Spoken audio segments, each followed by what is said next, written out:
Hey guys, tonight we're stepping back in time, not to the grand marble palaces or the dusty battlefields, but right into the chaotic, buzzing streets of ancient Rome. Close your eyes for a second and just imagine it. You're trudging along a cobblestone street, the air thick with 1,000 competing smells. The clang of a blacksmith's hammer echoes from an alley, mingling with the low murmur of a crowd. Sunlight, if you can call it that, through the narrow, crowded streets, glints off a gladiator's polished helmet being paraded for a show. You can hear the distant roar from the Colosseum, a sound that vibrates right through your sandals. The city is alive, a non-stop, sensory assault. The sheer volume of people is staggering, and you're just one face in a sea of millions, all of them hungry. Now, here's a reality check for you. You probably won't survive this city, but at least we can explore what you'd be eating.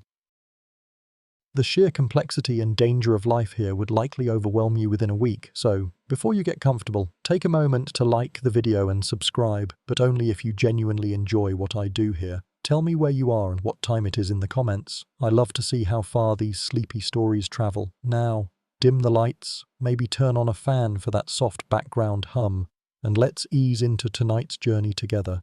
Your stomach rumbles, and you find yourself looking for a quick bite. Forget the Roman banquet halls you've seen in movies. You're not a wealthy patrician with a dozen slaves to prepare a sumptuous feast. You're just a person navigating the real Rome. And that means you're on the hunt for fast food. The streets are lined with them, small, open front shops known as thermopolia. They're everywhere, a bit like a modern city's coffee shops or burger joints, but far, far more pungent.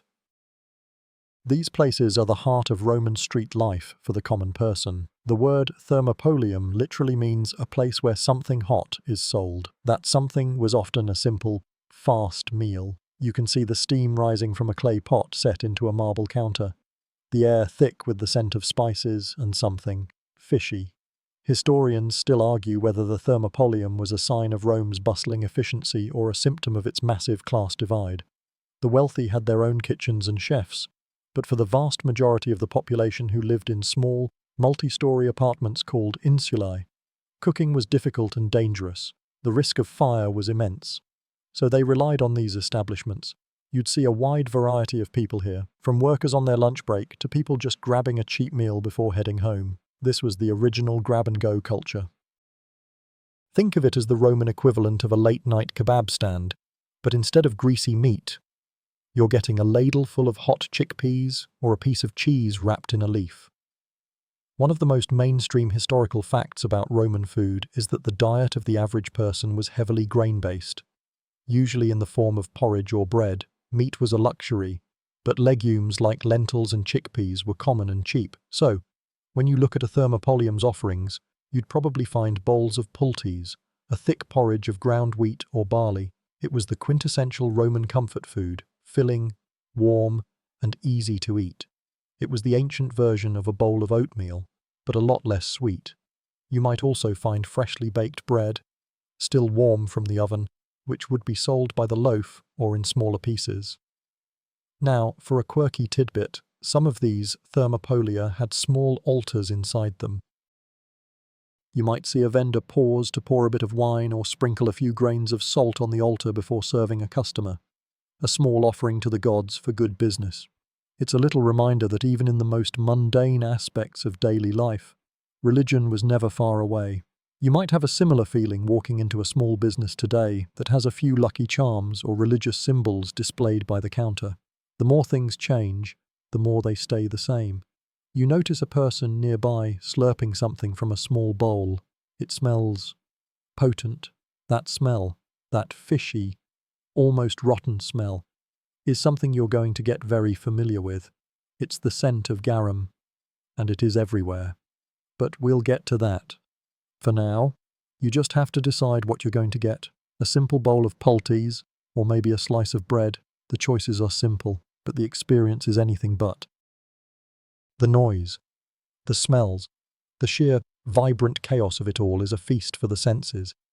Even if the food itself is a bit on the plain side, you take a step closer to the counter, leaning in to get a better look, ready to enter the world of ancient Roman fast food.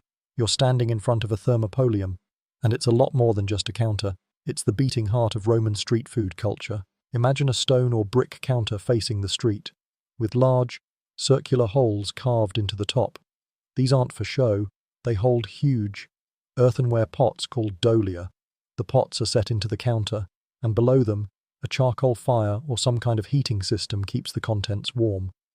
This is the ancient version of a steam table at a modern cafeteria, except instead of a bland, aluminum pan, you have a rustic clay pot bubbling with stew or hot wine. The counter itself is often decorated with colourful frescoes or mosaic patterns, depicting things like food, mythological scenes, or even a cheeky little phallus for good luck. Because, why not? It's Rome. After all, the vendor, the calpo, stands behind the counter, ready to ladle out a serving. You see them reach into one of the dolia, a long-handled ladle emerging with a thick, steaming substance. It might be a lentil stew, a thick porridge, or maybe a pot of hot sausages. This is the ultimate grab-and-go convenience. You don't need to wait for a table or a long preparation time. You just walk up, point at what you want, and a moment later, you're handed a bowl, a slice of bread, and your meal is ready.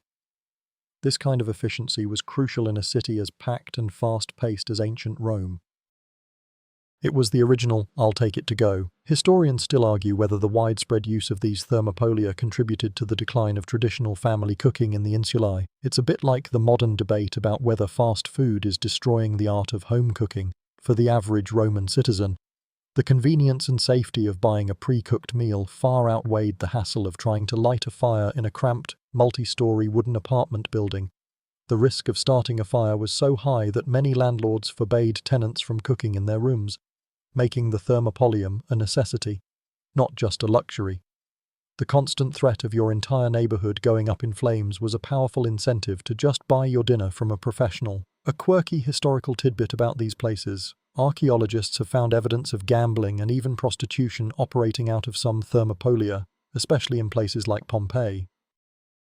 They weren't just food stalls, they were social hubs, places where people gathered to gossip, share news, and maybe make a shady bet on a chariot race. So, while you're standing there, admiring the bubbling dolia, you might overhear a heated argument about a gladiator's last fight or a hushed conversation about a business deal. The food was the main event, but the side attractions were what made the place a true slice of Roman life. It was a one-stop shop for sustenance, gossip, and maybe a little bit of trouble. The aroma of the food in front of you is a complex mix. You can smell the savory earthiness of cooked grains and the sharp, acidic tang of wine, but there's another smell, a pungent, salty one that seems to hang in the air everywhere you go. It's coming from a small, corked flask a man is holding, and he's sprinkling a few drops of it over his plate of lentils. That, my sleepy friend, is garum. It's the single most important and pervasive condiment in the Roman world. Think of it as their ketchup or soy sauce, but made from fermented fish guts. It was used on everything: meat, vegetables, even some desserts. The Romans loved it with a passion that is frankly a little hard for a modern person to understand. We'll dive into the world of garum soon enough, but for now, just know that it was the secret ingredient behind a great deal of Roman flavour. The sheer variety of garum, from the most expensive, imported kinds to the cheap, local stuff, shows just how central it was to their diet. The smell is powerful. You can see how someone might find it repulsive, but to a Roman, it was the essence of a good meal. As you stand there, deciding on your meal, you realize this isn't just about food, it's about a whole way of life. The efficiency, the communal nature, the danger, and the sheer vibrancy of it all are baked right into these little food stalls. You're not just buying a meal, you're participating in the heartbeat of the city, one ladleful of hot porridge at a time, the constant chatter, the steam rising from the pots, and that ever-present scent of garum. It all combines into a very specific, very Roman experience. That pungent, fishy scent you've been smelling is everywhere, and it's all thanks to one liquid, garum, to a Roman. This isn't just a condiment, it's a fundamental part of the culinary landscape. Imagine a world where every meal, from breakfast porridge to an evening stew, gets a generous splash of something that smells vaguely like a salty, savoury sea gone wrong. Garum was exactly that. It was a fermented fish sauce, made from the guts and blood of fish like mackerel, anchovies, or tuna, mixed with a lot of salt. This concoction was left to ferment in large vats under the sun for months. The end result was a liquid gold for the Romans. The production of garum was a massive industry, a bit like the modern-day manufacturing of ketchup or soy sauce. There were large-scale factories, particularly in places like Spain and North Africa, with huge vats dedicated to the fermentation process. The smell, as you can imagine, was horrendous. Towns and cities that were centres of garum production were likely very noticeable from a distance, which is probably why the factories were often located on the outskirts of population centres. So, while you're standing in the street, you're not just smelling a small bottle of it, you're smelling a citywide aroma that probably permeated everything. You wouldn't be able to escape it if you tried. Historians still argue whether the high salt content in garum was a primary reason for its popularity. Given the lack of refrigeration, it certainly helped with preservation, but its flavour was also what made it so beloved. It was a cheap and effective way to add a salty, umami kick to any dish. The Roman writer Pliny the Elder even called it a gift from nature. Different grades of garum existed, from the cheap, gritty stuff for the poor to an expensive, clear kind called liquamen that was sold in elegant small bottles for the wealthy. It's the difference between a cheap store-brand hot sauce and a small-batch gourmet variety. A quirky tidbit about garum is how it was used in medicine. Pliny the Elder and other Roman doctors believed it had healing properties. It was mixed with wine to treat dysentery and was even used as a topical ointment for things like dog bites. You can just imagine a doctor in a toga saying, "Here, have some fermented fish guts. It'll fix you right up." It was the ancient world's cure-all, and its medicinal uses were as widespread as its culinary ones. It's hard to wrap your modern brain around, but in a world with limited medical knowledge, every substance with a potent effect was worth a shot. The garum obsession went beyond just adding it to food. It was a sign of being truly Roman. The sheer number of garum bottles found by archaeologists in all corners of the Roman Empire, from Britain to the Middle East, shows just how pervasive it was. It was a symbol of Roman culture, a taste of home no matter where you were. You'd see small stalls selling nothing but different varieties of garum, each with its own specific flavour profile. Some were thick and dark, others were thin and pale. They might be infused with herbs or spices, or simply sold in their pure, unadulterated form. So, as you walk past a vendor selling bread, he might offer you a small dipping bowl of garum to go with it. A gladiator, back from a training session, might be sipping a bowl of hot broth with a strong garum base. It's in the stews, the sauces, and even used as a dressing on salads. The Romans weren't just eating food, they were eating food with garum. The next time you're having a meal, think about what it would be like if a salty, fishy sauce was your go-to flavor enhancer for every single thing on your plate. It's a taste profile that defined an empire. For better or worse, you're starting to get the full sensory experience of ancient Rome, and it is overwhelmingly salty and a little bit fishy. Now, imagine that pungent, bustling streetscape, and add a dose of spectacle. When there's a chariot race in the Circus Maximus or a gladiatorial combat in the Colosseum, the city's food scene shifts into high gear. This is the ancient equivalent of a modern sports stadium, where you've got vendors shouting and hawking their wares to a massive crowd. Food becomes a key part of the entertainment experience. It wasn't a few isolated food stands, it was a mob of vendors, a massive, temporary food court catering to tens of thousands of people. The most mainstream historical fact about this is the Roman concept of bread and circuses, or panem et circenses. This was a political strategy used by the emperors to keep the populace happy and docile by providing them with free grain, panem, and spectacular entertainment, circenses. Part of this entertainment was the vast amount of cheap food available right outside the venues. You could get a full, albeit simple, meal for a ridiculously low price, or sometimes even for free as a state handout. It was a brilliant way to distract a potentially restless mob. The government knew that a well-fed crowd was a happy crowd, and a happy crowd was less likely to riot. As you navigate the throng of people heading towards the games, you see vendors everywhere. They're not just at permanent thermopolia stalls, they're mobile.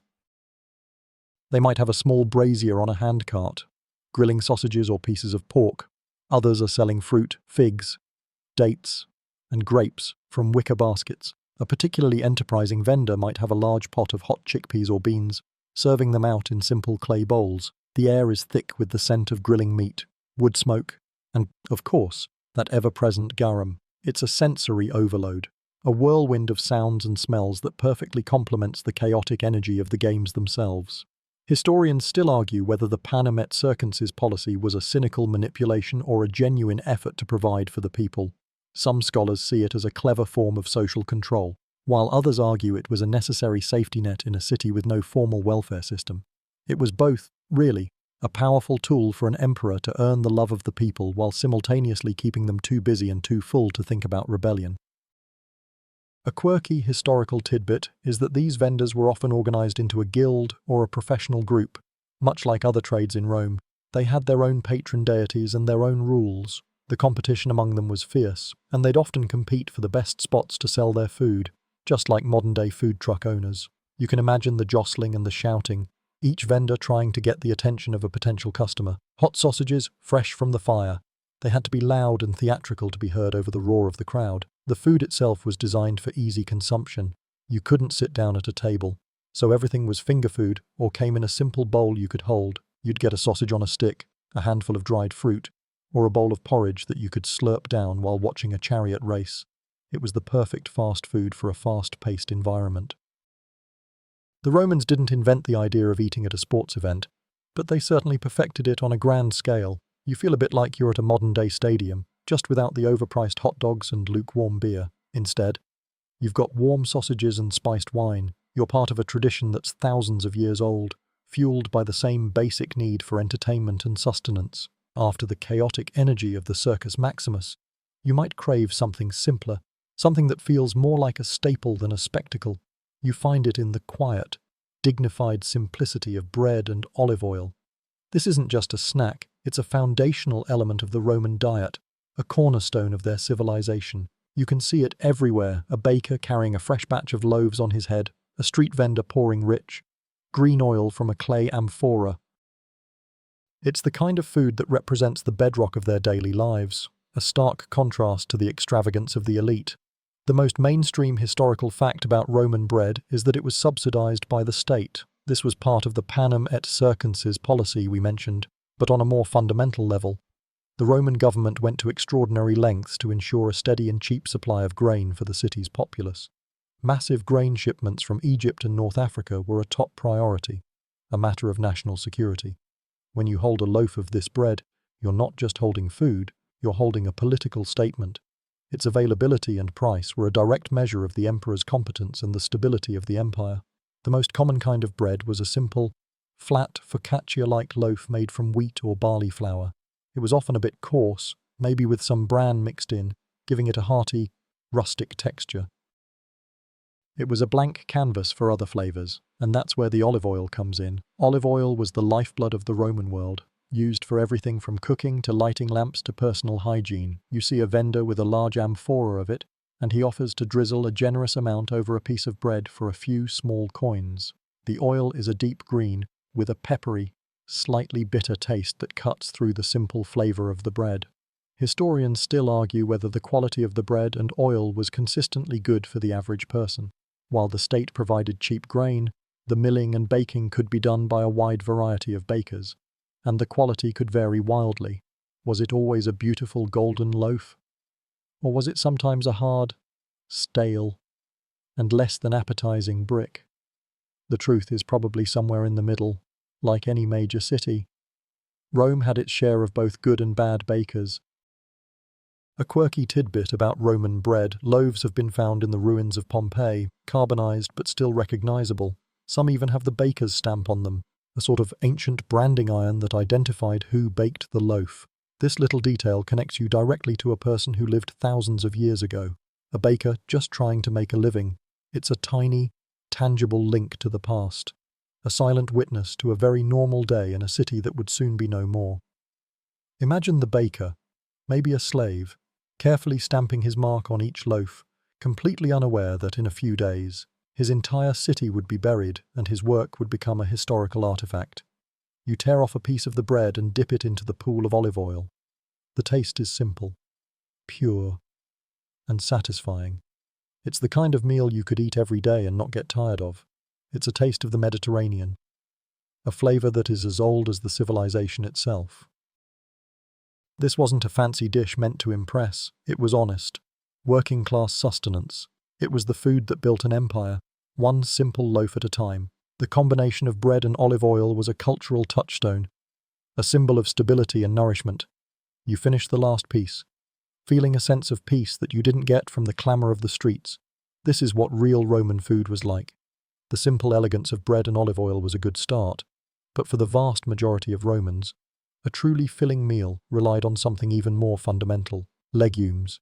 You see them everywhere, in huge sacks stacked in the market, in bubbling pots at the thermopolia, and being hawked by street vendors. We're talking about lentils, chickpeas, and beans. These were the workhorses of the Roman diet, the protein-rich foundation that kept the city's machinery turning. They were cheap, easy to store, and incredibly nutritious, making them a staple for anyone who wasn't eating roasted peacock every night. The most mainstream historical fact about this is that the Roman diet was overwhelmingly vegetarian, especially for the lower classes. Meat was a luxury, reserved for special occasions or the wealthy. The everyday Roman got their protein and calories from grains and, most importantly, from legumes. A typical family dinner might be a thick, hearty stew of lentils or chickpeas, flavored with onions, herbs, and a generous splash of, you guessed it, garum. This wasn't a choice for many, it was a matter of economic necessity. A bag of dried beans was a lot more affordable than a piece of pork. As you walk through the market, you can see the sheer variety. There are large brown lentils, small red ones, and an endless supply of chickpeas, both dried and already cooked. You see a vendor selling a bowl of hot chickpeas, seasoned with a bit of cumin and salt. It's a simple but satisfying snack, the kind you could eat on the go. The Romans were masters of making a satisfying meal out of humble ingredients. They knew how to coax flavor out of the simple and mundane. Historians still argue whether the Roman emphasis on a grain and legume-based diet contributed to their legendary stamina and physical endurance. Was it this simple, rustic diet that fueled their legions and built their empire? There's a strong case to be made. This wasn't a diet of sugary snacks and processed food. It was a diet of dense, long-lasting energy. They were fueled by a diet that would be considered a clean-eating, plant-based diet by today's standards. A quirky historical tidbit about Roman beans: there were superstitions surrounding them.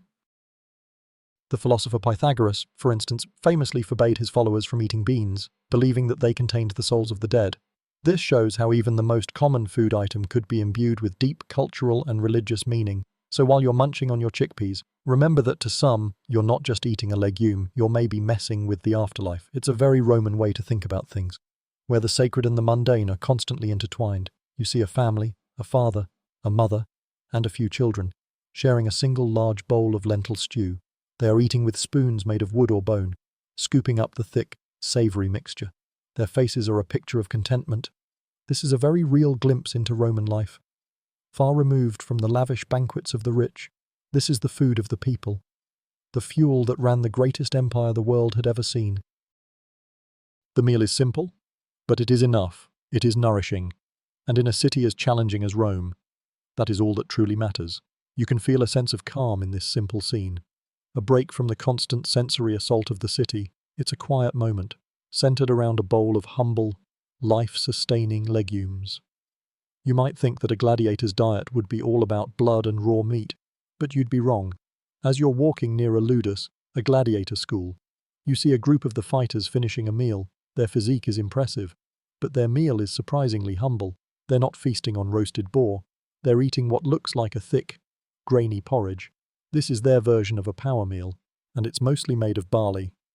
This counters the modern image of them as muscle-bound meat-eaters, revealing a fascinating and very different reality. The most mainstream historical fact about gladiators is that they were often referred to as hordearii, which literally means barley eaters. Their diet was centered around grains and legumes, not meat. The most common dish was a dense barley porridge, often mixed with ash. The ash, derived from burned wood or bones, was rich in calcium and was thought to help strengthen their bones after the brutal impacts of combat. The high carbohydrate content of barley would have provided the sustained energy they needed for their grueling training and fights. Their diet was designed for bulk and stamina, not just brute strength. You see a gladiator, a hulking man with a scarred face, scooping up a spoonful of the thick porridge. It's a very unglamorous sight. Far from the heroic imagery you might expect, the diet was specifically calibrated to make them strong and resilient. It was a no-nonsense, functional food plan. It was also, frankly, a lot cheaper to feed them barley and beans than it was to feed them meat. This was an economic decision, as much as it was a nutritional one. Historians still argue whether the fatty layer that their high-carb diet would have given them was a purposeful defense mechanism. Some scholars theorize that the layer of fat would have protected their vital organs from shallow cuts and scrapes, acting as a kind of natural body armor. While a clean cut might slice through a lean muscle, a fatty layer could cause a glancing blow, or just a superficial wound. So, they weren't just eating to bulk up, they were eating to create a biological shield. A quirky historical tidbit about the gladiator diet is that they would also drink a bizarre concoction of vinegar and water, sometimes flavored with herbs. This was known as posca. It was an energy drink and an antiseptic all in one. It was refreshing, cheap, and thought to have medicinal properties. You see one of the gladiators swigging from a leather flask, a sour expression on his face. It's a far cry from a modern protein shake, but it served the same purpose, to rehydrate and replenish after a workout. You also see them eating other simple foods, like dried figs and dates for quick energy, but the core of their diet remained that dense, bone-strengthening porridge. This was the fuel that powered the spectacles that enthralled the Roman masses. It's a powerful reminder that history is often stranger and more mundane than fiction. The great heroes of the arena were not fueled by glory and steak, but by humble grains and a strange calcium-rich porridge. It's a testament to the power of a simple, effective diet, even in the most brutal of circumstances. After that glimpse into a gladiator's diet, you're back on the streets, but this time you're drawn to a different kind of establishment. It's a laundry, a fullonica, and the air is filled with the smell of stale urine and a strange, fermented musk. Yes, urine. The Romans used it for its ammonia content to clean and whiten clothes. But right next to this pungent business, you see a small stall, and it's selling food. This is a perfect example of the strange, pragmatic mix of Roman life. You get your clothes cleaned, and you grab a snack, all in one surprisingly unsanitary location. The most mainstream historical fact here is that many Roman businesses, even ones that seem unpleasant to us, were multi-purpose. A fullonica wasn't just for cleaning clothes, it was a place of work, a social hub. And as you're seeing, a place to grab a quick, cheap meal. The workers would need to eat, and it was only natural for a vendor to set up shop right where the hungry customers were. The owner of the laundry might even sell the food themselves as a way to supplement their income. It's a bit like a modern-day laundromat having a vending machine, but a whole lot more rustic. You watch as a worker from the laundry, his hands stained from his work, walks up to the stall. He hands over a few coins and is given a simple meal. It might be a small dish of boiled beans, a slice of bread, or a few dried figs. The food is simple, but it's sustenance, and it's right where he needs it. There is no time to walk far for a proper meal when you're busy stomping on clothes in vats of fermented liquid all day. The proximity of the food stall to the laundry is a testament to Roman practicality. Historians still argue whether the quality of food sold in these unhygienic locations was a major source of illness for the Roman populace. You have to imagine that a food stall located next to vats of human waste and dirty clothes would not be the cleanest place to prepare and serve food. The risk of contamination would have been very high. Yet, for many, it was the only option. The need for a cheap, hot meal often outweighed any health concerns, which were probably not well understood anyway. A quirky historical tidbit is that the urine used in the laundries wasn't just collected from the streets.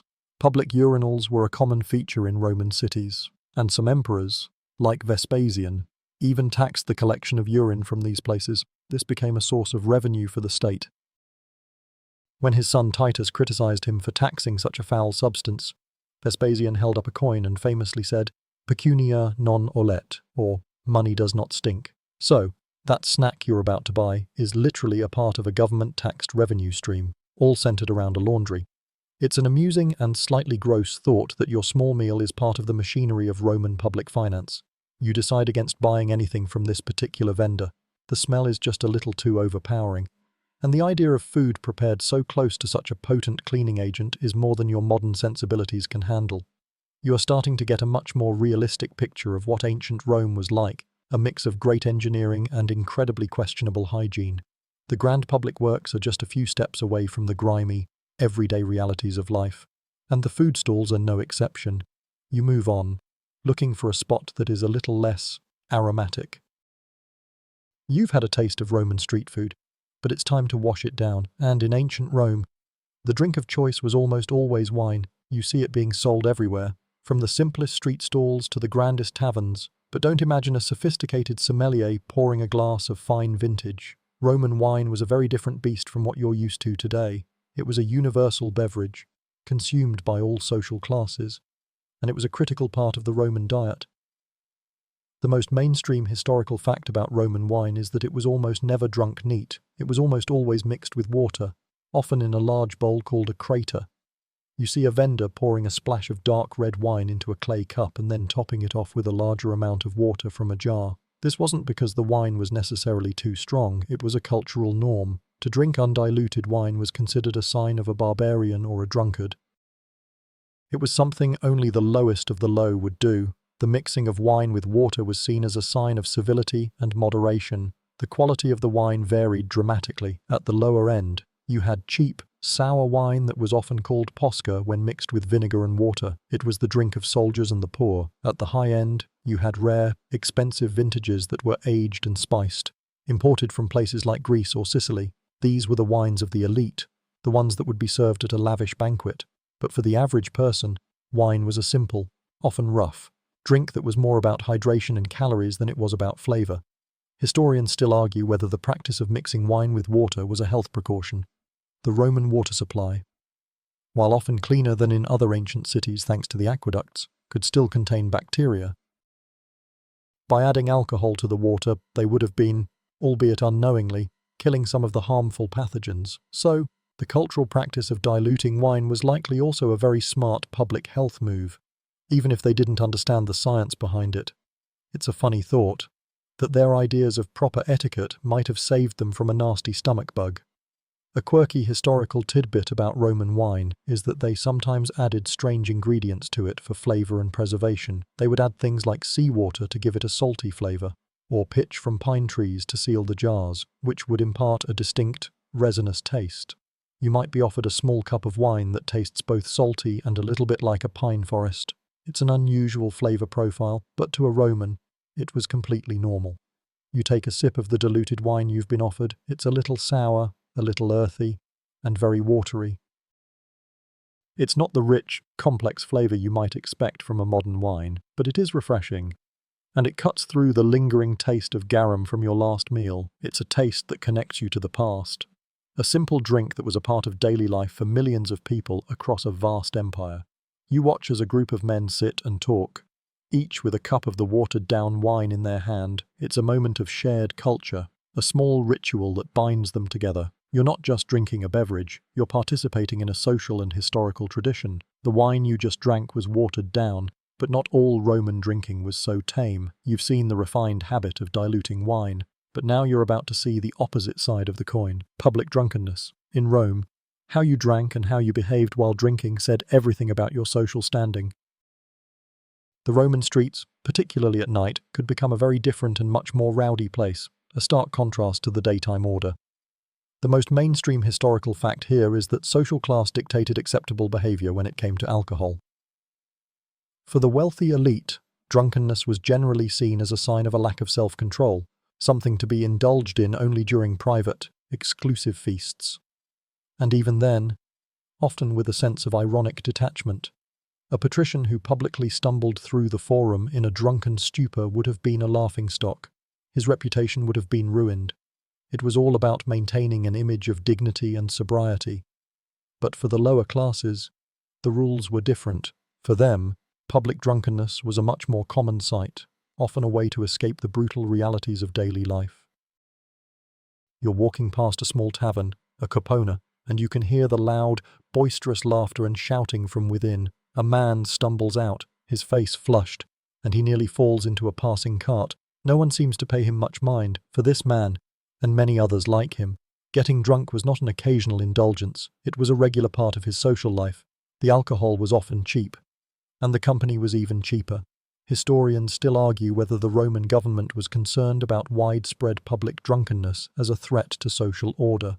While the elite disdained it, the state seems to have largely tolerated it among the poor, perhaps seeing it as a harmless way to blow off steam. As long as it didn't lead to rioting, it was often ignored. It was an unspoken contract. We give you entertainment and cheap food, and you get to drink your fill. It's a bit like a modern city's tolerance for rowdy bar districts. A quirky historical tidbit is that the Roman poet Martial complained about the high cost of buying a meal and a drink in a tavern. He lamented that a single glass of bad wine could cost more than a visit to a brothel. This gives you a sense of the economics of Roman nightlife and where their priorities might have been.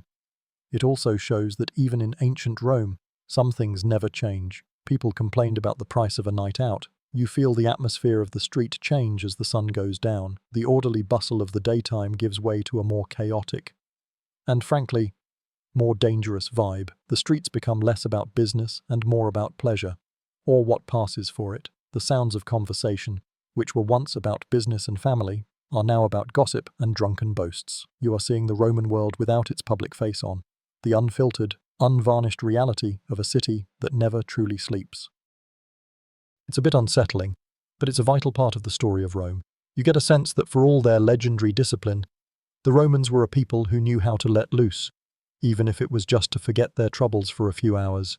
You've seen the wine and the drunkenness, but all of that depends on a reliable water source. You're walking now, heading away from the chaotic taverns, and you come across something truly magnificent and serene. A Roman aqueduct. It's a series of arches stretching across the landscape, a beautiful and powerful testament to Roman engineering. The sound of running water is a soothing contrast to the clamour of the city streets. This wasn't just a feat of engineering, it was a matter of survival and public health, directly impacting the food and drink you've been consuming.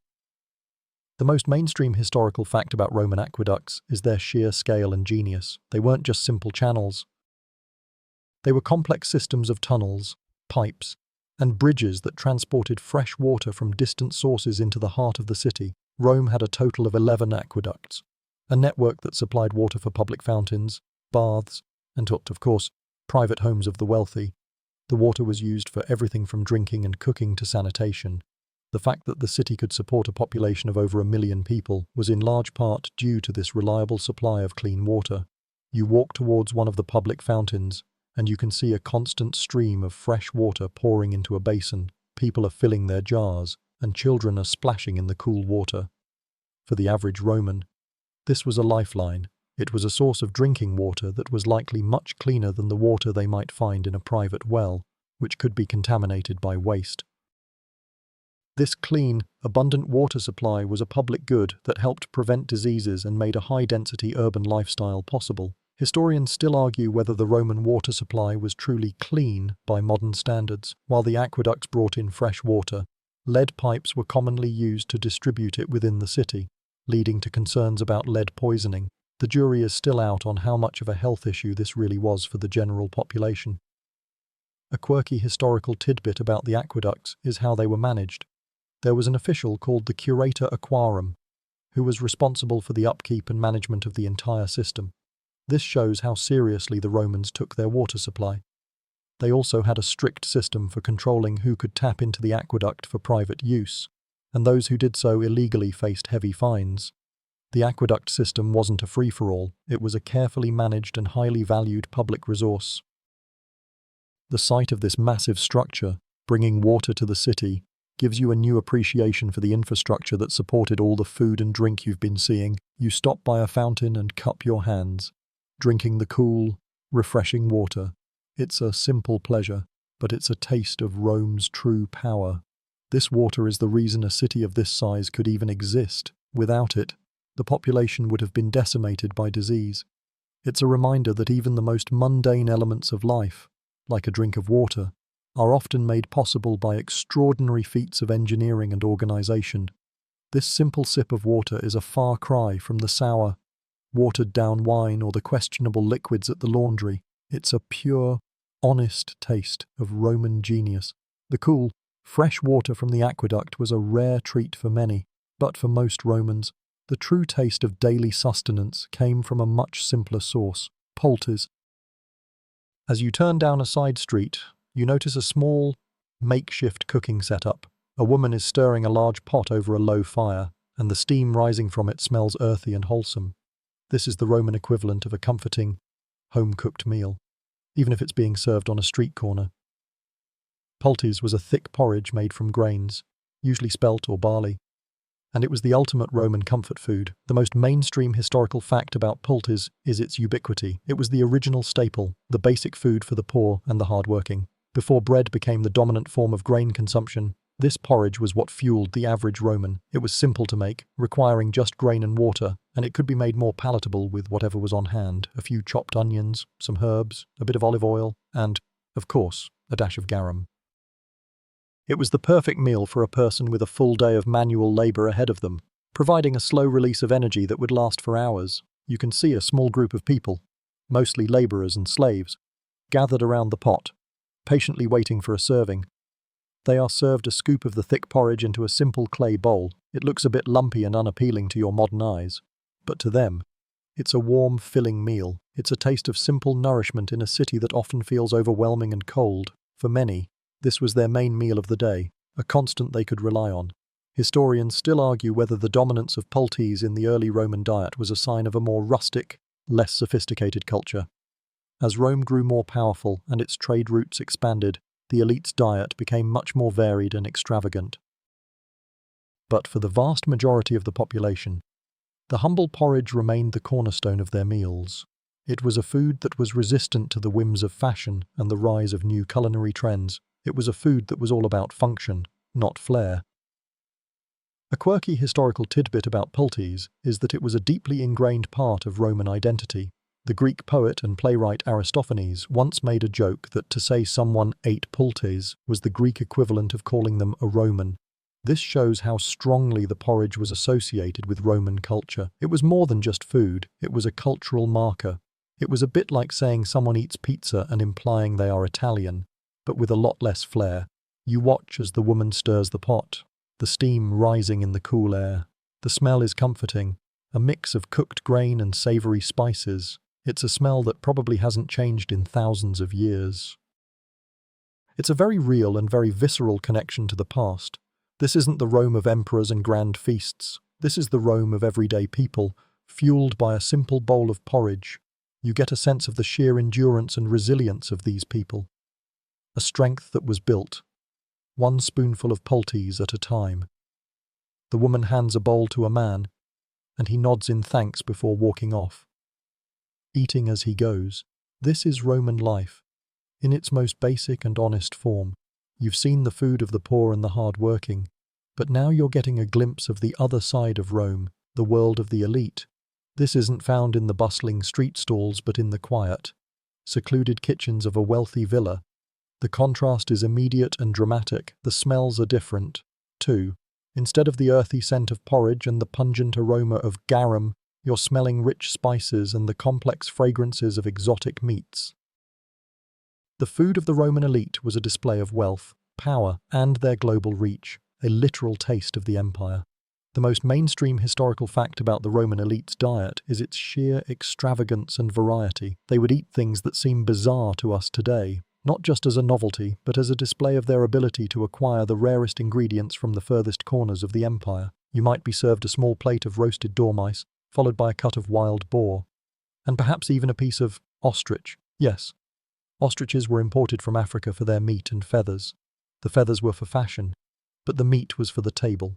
The more difficult and expensive an ingredient was to acquire, the more desirable it became. Imagine a lavish Roman dinner party, a cena, and a guest is offered a platter with a roasted flamingo. The vibrant pink colour would have been a visual spectacle, and its rarity would have been a status symbol. The taste would have been a bonus. These were not everyday meals, they were special occasions meant to impress and astound. It was a kind of culinary one-upmanship, where the host with the most exotic and unexpected dish won. Historians still argue whether the Roman elite truly enjoyed these exotic foods or if it was simply a form of conspicuous consumption. Was the taste of flamingo or ostrich truly delightful? Or was it just about showing off that you could afford to have a bird from Africa brought to your table? The evidence points to a mix of both. Some of the recipes found in ancient cookbooks, like those by the famous chef Apicius, are incredibly complex and must have been designed for a sophisticated palate, but the sheer absurdity of some of the dishes suggests that the flavor was secondary to the spectacle. A quirky historical tidbit about these extravagant meals is that they would often go to great lengths to make the food look like something else entirely. A chef might make a dish of fish that was molded to look like a tiny village, or a pig stuffed with other animals to create a sort of culinary nesting doll. It was a form of food art, a playful and sometimes grotesque display of skill. It was a far cry from the simple lentils and barley of the streets. This was a world of culinary illusion, where the food was a performance as much as it was a meal. You're watching a slave carry a large platter of what looks like a whole peacock. Its feathers are still attached, and its head is held high. It's an incredible sight, a testament to the fact that for the Roman elite, a meal was a form of entertainment and a very public statement. This is not about sustenance, it's about status. This is the Rome that most people read about in history books, the Rome of excess and indulgence, and it stands in stark contrast to the humble reality of the poultices and lentils that you've seen. After the extravagant sight of a peacock, you're about to encounter one of the most famous and perhaps strangest Roman delicacies, the dormouse, or glias. While it might sound odd to our modern ears, to a Roman, it was a perfectly normal and very high-end appetizer. You can picture it now, a small, unassuming creature, carefully prepared and served with pride. The Roman fascination with this tiny rodent is a testament to their unique culinary tastes. The most mainstream historical fact about dormice is that they were specially fattened for consumption in dedicated jars called gliraria. These were large terracotta jars with an interior spiral ramp and small air holes. The dormice would be placed in these jars and fed a steady diet of acorns, walnuts, and chestnuts to fatten them up. The darkness and small spaces would encourage them to sleep and eat, preparing them for the dinner table. When they reached the desired plumpness, they were removed and cooked. This practice shows a surprising level of agricultural and culinary sophistication for a dish that, to us, seems so odd. It was not a random catch, it was a form of gourmet farming. You're at a lavish banquet, and a slave offers you a small plate. On it, there's a tiny, roasted dormouse, a delicate little morsel that has been stuffed with pork and served with a kind of honey glaze. The combination of the rich, sweet glaze and the savory meat is a contrast you didn't expect. The flavor is a bit like a mix of squirrel and pork, but with a unique taste all its own. This isn't the food of necessity, it's the food of indulgence. Historians still argue whether the consumption of dormice was a purely Roman invention or if it was something they borrowed from their neighbors. The practice was certainly widespread in Rome, but the Greeks also ate them, and the Etruscans, who preceded the Romans, were also known to have consumed them. It's a culinary tradition that may have deeper roots in the ancient world than we realize. A quirky historical tidbit is that the dormice were so popular that a law was even passed to regulate their consumption. The Lex Fania Sumptuaria of 161 BCE, a sumptuary law, tried to limit the amount of money a Roman could spend on banquets and, specifically, tried to curb the consumption of dormice. This shows you just how much of a luxury item they were. They were so desirable that the government had to step in and try to control the demand for them. You can't help but find it amusing that an entire law was created just to tell people they couldn't eat too many tiny, roasted rodents as you finish the small, savory bite. You feel a sense of unease mixed with curiosity. This is not the food you're used to. It's a taste of a very different time, a very different set of values. The Romans were a people who would celebrate a military victory with a banquet of peacocks and ostriches, and an evening of quiet contemplation with a platter of honey-glazed dormice. It's a powerful reminder that what we find strange, they found to be a normal and even desirable part of their lives. You're left with a sweet and savory taste in your mouth and a very clear understanding that in Roman cuisine, the only rule was that there were no rules. You've seen the food of the elite. But now let's go back to the street level and focus on the people who made it all happen, the vendors. These aren't just faceless sellers, they are a vital part of the Roman economy and social fabric. You're walking past a bustling marketplace, and you see them everywhere. A man with a hand cart full of hot sausages, a woman with a basket of fresh figs, a boy selling cups of watered-down wine. The economics of Roman street food was a complex and fascinating system, a sort of ancient gig economy where a person could earn a meager living.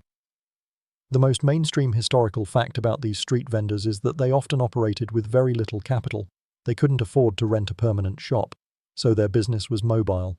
They would set up a temporary stand, a small table, or just sell their wares from a basket. Their success depended on their ability to find a good spot, either near a public gathering place like the baths or the forum, or on a busy street corner. Their competition was fierce, and their profit margins were often razor-thin. It was a tough life, but it was a path to self-employment, however humble. You watch as a vendor offers a slice of pork on a stick to a passing customer. The exchange is quick and efficient. There's no fancy packaging, no paper bags. The food is handed over directly to the customer. This kind of transaction happened thousands of times a day across the city. It was the original fast food economy. The vendors themselves were often freed slaves, or people who had migrated to the city from the countryside looking for work. Their social standing was low, but they were a necessary part of the urban landscape. Historians still argue whether the proliferation of street food vendors was a sign of a robust economy or a symptom of mass poverty. Some scholars see it as a sign of an entrepreneurial spirit, where anyone could try to make a living. Others see it as a sign that there weren't enough good jobs to go around, forcing people to eke out a living on the margins. The truth is probably a bit of both. It was a chaotic, unregulated market that provided for the needs of the masses while offering a precarious living for those who ran it. A quirky historical tidbit is that some of these vendors were quite famous in their local neighborhoods. They were known for their specific food or their unique personality. A poet named Marshall even wrote about a vendor who was known for his bad breath but excellent hot pies. This shows that these people were not just anonymous sellers. They were characters in the drama of daily Roman life. They were a source of gossip, a local landmark, and a familiar face that people would see every day. They were the original small business owners, just trying to make a living in a very big and very demanding city. You buy a small piece of bread from an old woman sitting on the steps of a temple. She smiles a toothless smile and hands you the bread. The transaction is simple, but it's a moment of human connection in the vast, impersonal sprawl of the city. You're not just buying food, you're participating in a social and economic tradition that is as old as the city itself. You take a bite of the simple, satisfying bread, and you feel a new respect for the people who provided it, one simple meal at a time. You've had a taste of the Roman diet, from the humble porridge to the high-end dormice, and you've seen the people who sell it. But a question lingers in your modern mind. Was this food actually good for you? This is the point where you have to put aside the convenience and the spectacle and consider the reality of nutrition and health in the ancient world. The ancient fast food scene, while a fascinating cultural artifact, was not without its potential health risks. The most mainstream historical fact here is that the Roman diet, particularly for the poor, was often imbalanced. While a diet heavy in grains and legumes provided carbohydrates and protein, it often lacked other essential nutrients. The reliance on these few staple foods meant that vitamin and mineral deficiencies were likely common. The lack of a diverse range of fresh fruits and vegetables, especially in winter, would have led to a diet that was filling but not necessarily well-rounded. A steady diet of just porridge and bread, while keeping you from starving, wouldn't have been a recipe for long-term health. Now, let's talk about the health risks. A lot of the food was cooked in animal fat, which would have been high in saturated fats. The lack of refrigeration meant that a lot of food, especially meat, was salted or cured, which would have led to a very high sodium intake. This would have contributed to problems like high blood pressure and other cardiovascular issues. The street food, while convenient, was likely prepared in a less than sanitary environment, raising the risk of food poisoning and other bacterial illnesses. That hot lentil stew you saw might have been bubbling for hours, but the raw ingredients could have been sitting out for days. Historians still argue whether the Roman diet was a major contributor to their relatively short life expectancy. While many factors were at play, disease, war, and poor sanitation, their diet was likely a significant part of the equation. A quirky historical tidbit is that the Roman poet Horace lamented the health effects of a banquet, complaining of indigestion and a stomachache. He recommended a simple meal for good health, showing that even in ancient times, people understood the concept of overeating and its negative consequences. His complaints sound remarkably like a modern-day person complaining about the after-effects of a holiday dinner, proving that the more things change, the more they stay the same. You can picture him now, clutching his stomach and muttering about the dangers of too much roasted peacock. The health debate also extends to their favorite condiment, garum. While a delicious source of salt and flavor, The sheer amount of it consumed would have led to an incredibly high salt intake. It was also an open-air fermented product, and while the salt would have killed a lot of bacteria, the process was not exactly a beacon of modern food safety. You're left with a sense that while the food was a key part of Roman life, it was also a gamble. You might get a good, filling meal, or you might end up with a stomach bug. This is the reality of ancient fast food. It was a quick, convenient solution to hunger, but it came with some serious potential health drawbacks. You've considered the health risks, but what about the flavors? The Roman diet, while often simple, was not bland. You've already smelled the overpowering scent of garum, but now you're about to delve into the world of spices.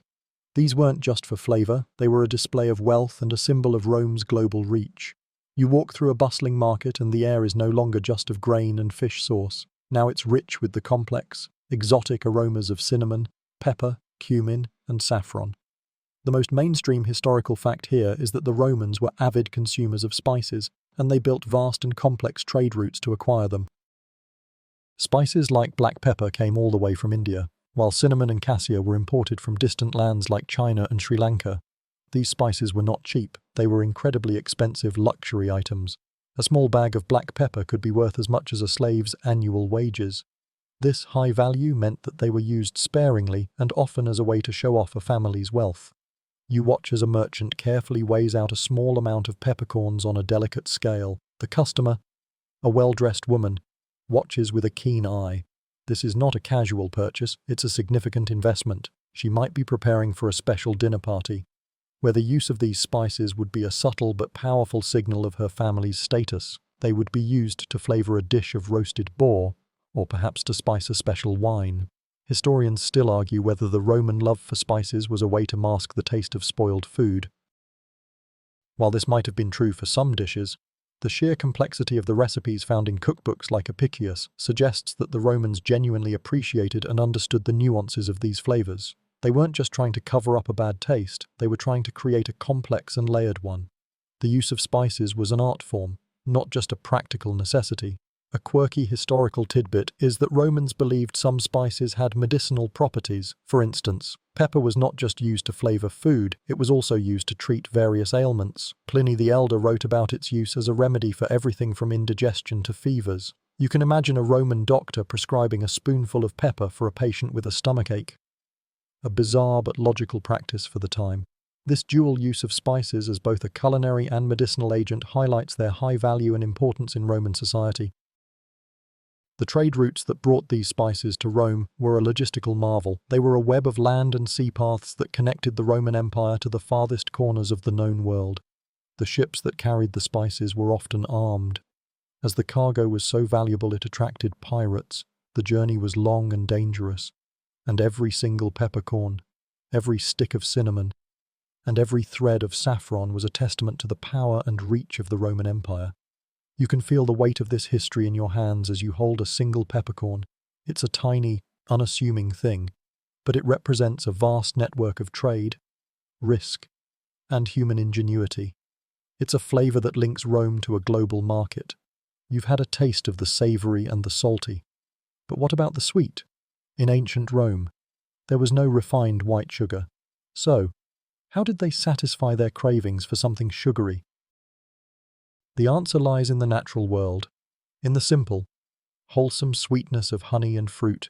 You're walking past a fruit stand, and the air is thick with the scent of ripe figs, dates, and grapes. This is the Roman candy store, a place of simple, natural treats. The most mainstream historical fact about Roman sweets is that honey was the primary sweetener. It was used in everything, from pastries to drinks. You would see it in large earthenware jars, ready to be poured over a slice of bread or mixed into a sweet wine. Honey was a valuable commodity, and its quality varied. Some of the most prized honey came from the Hymettus Mountains in Greece, known for its delicate floral flavor. The Romans used honey as a replacement for sugar, making it an essential part of their diet and an important trade item. As you look at the fruit stand, you see large baskets overflowing with fresh figs, some dark and some green. There are plump dates, a delicacy imported from North Africa and the Middle East, and large bunches of grapes. These were the Roman desserts. A simple meal might be concluded with a handful of fresh fruit, a practice that was both healthy and satisfying.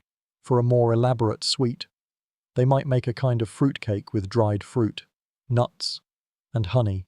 It was a rustic but delicious way to end a meal. Historians still argue whether the lack of refined sugar was a health benefit for the Romans.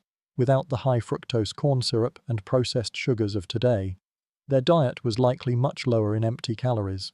This might have contributed to a lower incidence of some modern diseases. But this is a complex debate. While they avoided processed sugar, they still had plenty of ways to indulge, and a wealthy Roman might have eaten a large amount of honey and sweet wines, which would have had their own health consequences. A quirky historical tidbit about Roman sweets is their love of a dessert called globuli. These were small, fried balls of dough, a bit like a modern donut hole, that were coated in poppy seeds and drenched in honey. You can see a vendor selling them from a small pot of hot oil. The smell is intoxicating, a mix of cooked dough and sweet honey. They're a rare treat, a small indulgence for the person with a few spare coins. You can imagine a child's delight at getting a handful of these sweet, sticky treats. This simple dessert shows that the Roman sweet tooth was just as strong as ours.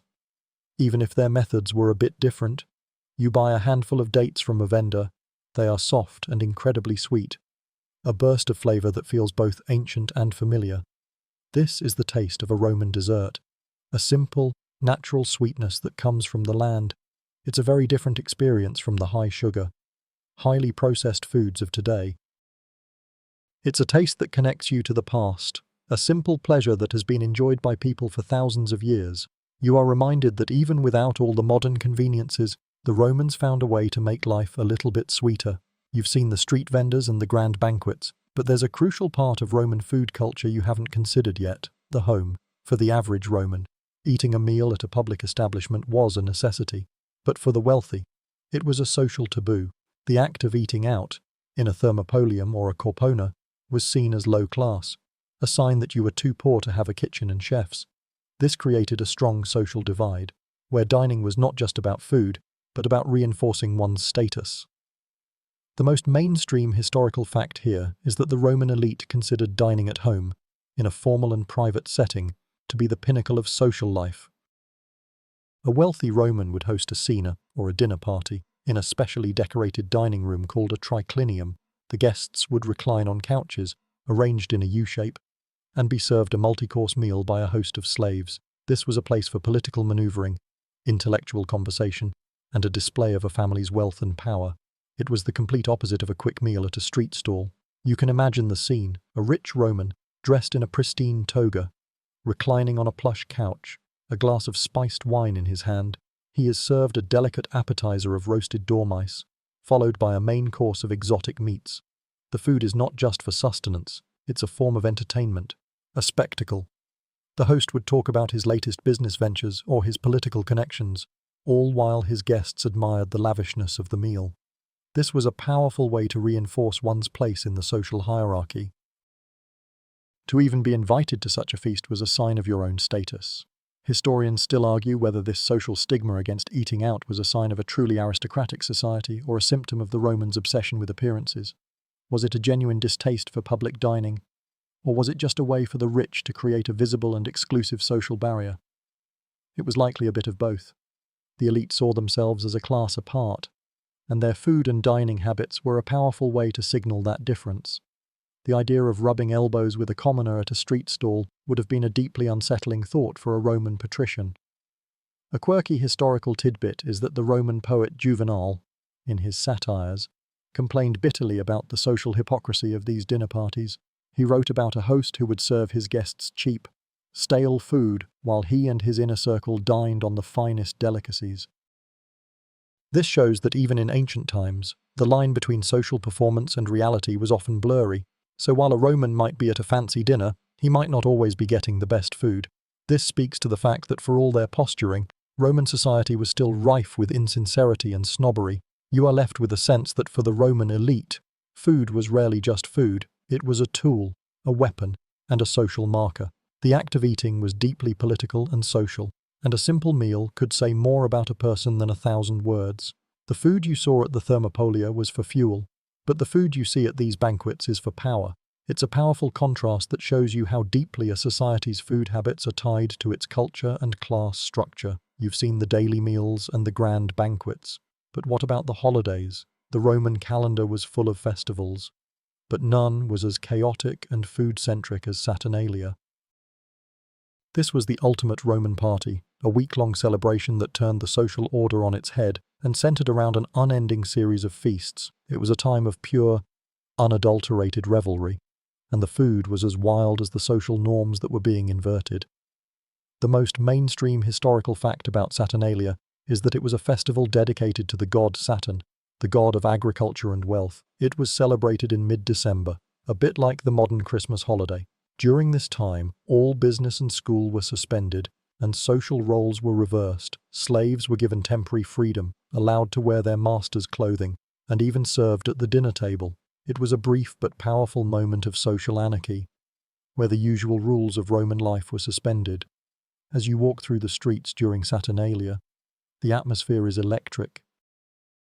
The usual somber tones of the city are replaced with shouts of "Io Saturnalia," the festival's traditional greeting.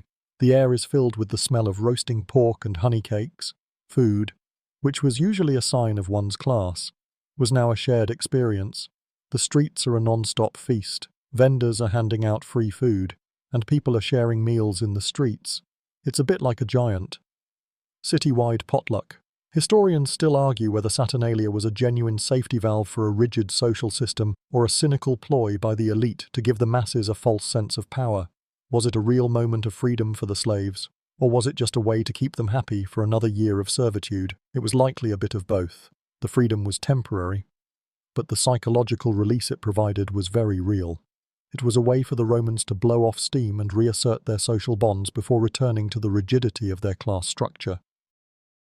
A quirky historical tidbit about the festival is the tradition of giving small gifts, often made of terracotta. These little figurines, called sigillaria, were often exchanged between friends and family. It was a bit like a Roman version of a secret Santa, but with a lot more feasting and a lot less shame. You see people handing these small gifts to each other. A simple, heartfelt gesture that stands out amidst the general chaos. The food of Saturnalia was a feast of excess. The usual rules of moderation were out the window. People would indulge in foods they normally couldn't afford. Pork, which was usually a luxury, was eaten in abundance. Sweet cakes, made with honey and fruit, were a common treat. It was a time to eat, drink, and be merry, and everyone participated. You watch as a group of people, masters and slaves, share a meal of roasted sausage and wine. For a brief moment, the social barriers are gone, and they are just people, enjoying a shared meal. It's a powerful and touching sight, a glimpse of a different, more equal Rome that existed for just 1 week a year. You've seen the food and the vendors, but have you considered how it was all prepared? The Roman street food scene was a logistical marvel, and the cooking techniques were surprisingly advanced. You're now at a bustling street corner, and you see a vendor setting up for the day. He isn't working with a modern stove or a gas grill. Instead, he's using the tools of the ancient world, and they are both simple and ingenious. The cooking techniques were a direct result of the lack of modern technology, but they were no less effective. The most mainstream historical fact here is the use of portable clay ovens and grills. These were the food trucks of ancient Rome.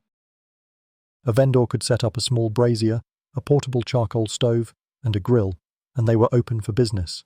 The brazier, a terracotta or metal box with a grill on top, would be filled with hot coals. The vendor could use it to cook sausages, skewers of meat, or to heat up a pot of stew. These portable cooking devices allowed them to be mobile and to set up shop wherever there was a hungry crowd. You see a vendor fanning the coals with a small fan, and a plume of smoke rises into the air, carrying the scent of grilling meat. As you look closer, you can see a vendor with a small, dome-shaped clay oven. This is a miniature version of a Roman bread oven.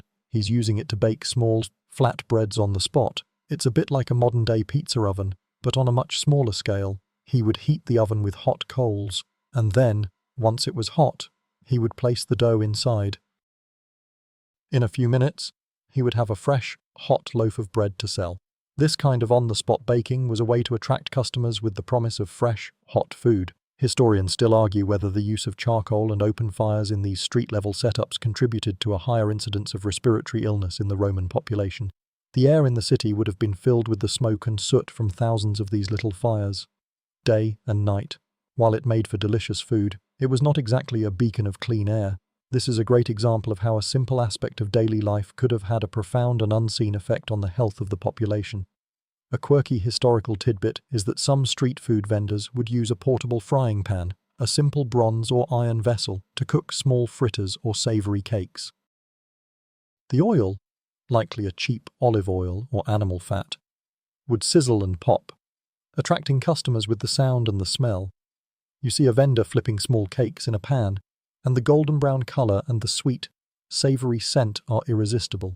It's a very simple cooking technique, but it's a very effective one. It shows that even with the most basic tools, the Romans found a way to make delicious and interesting food.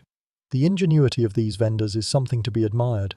They were not just selling food, they were performing a kind of culinary street theatre, the sight of a brazier glowing with hot coals, the sound of sizzling fat, the smell of fresh bread. It was all part of the experience. They used these simple tools to create a rich and varied food scene that kept a city of 1 million people fed.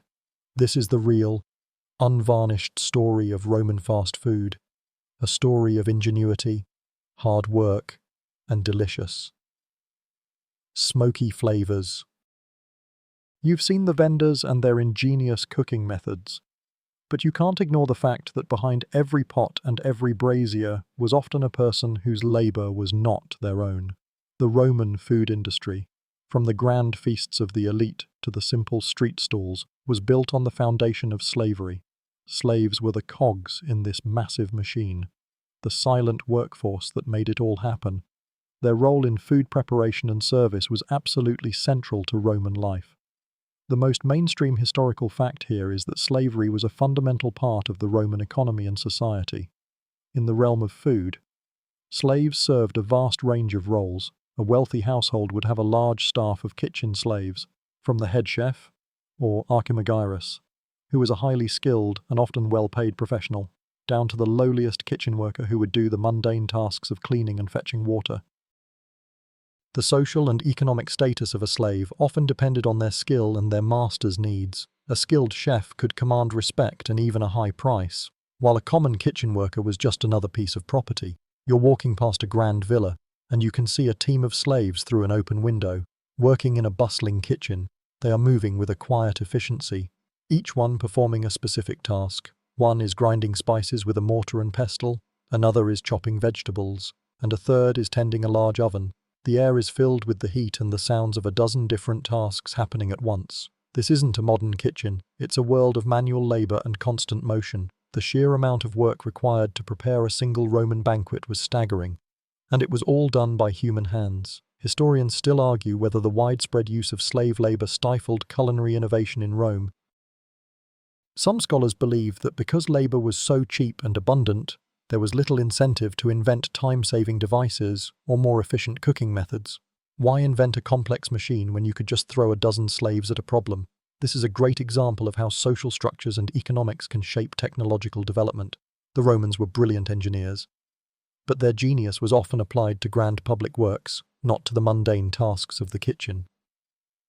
A quirky historical tidbit is that some Roman chefs who were slaves could achieve a sort of celebrity status.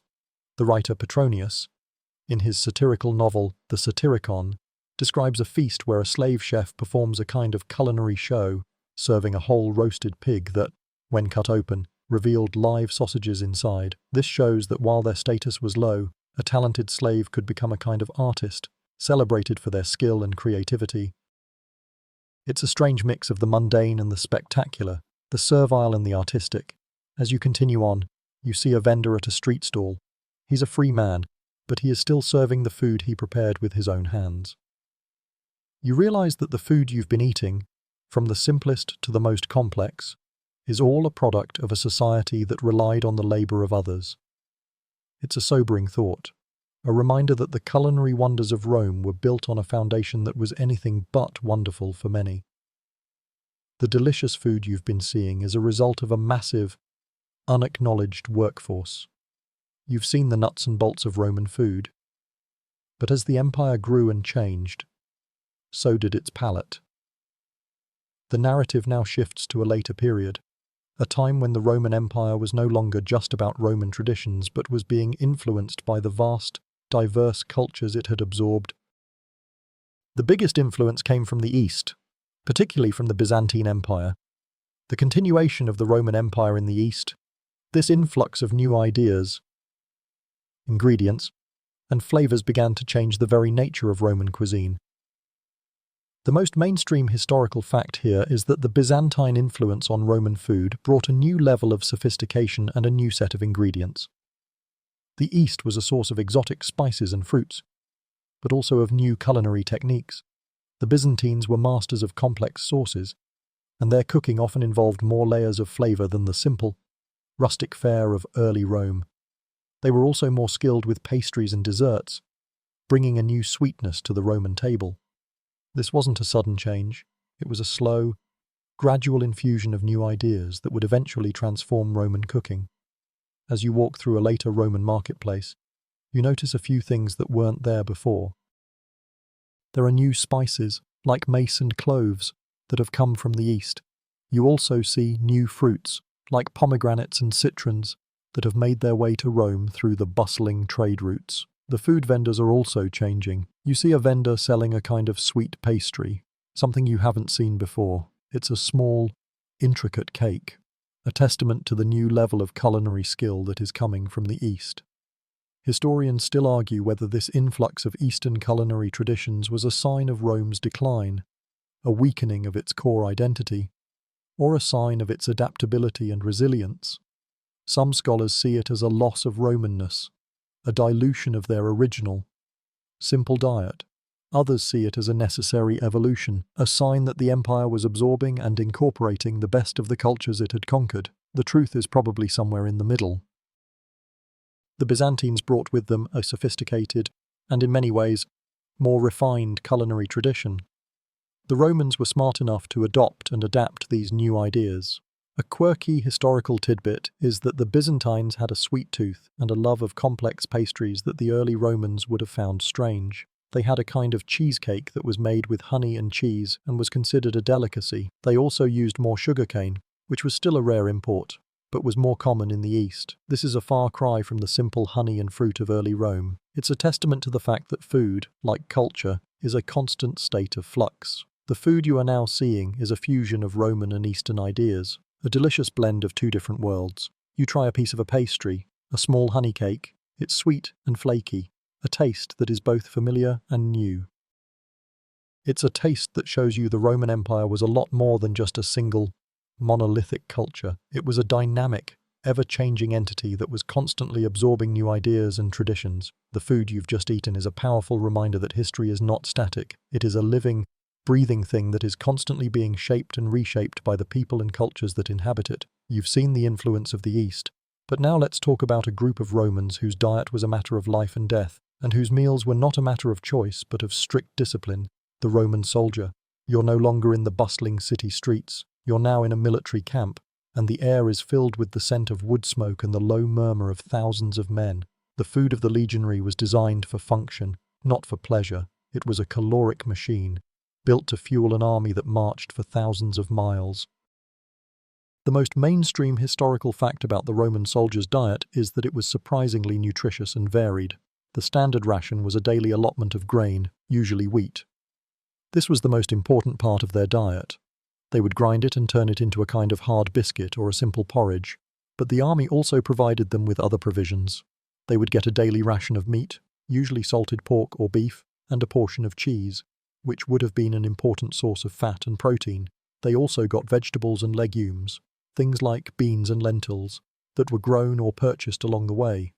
This was not a gourmet meal, but it was a well-balanced one, designed to keep a soldier in peak physical condition. You watch as a group of legionaries sit around a small campfire, sharing a meal. One is crumbling a hard biscuit into a bowl of hot water, turning it into a kind of watery porridge. Another is gnawing on a piece of salted pork. The conversation is low and hushed, but the atmosphere is one of camaraderie.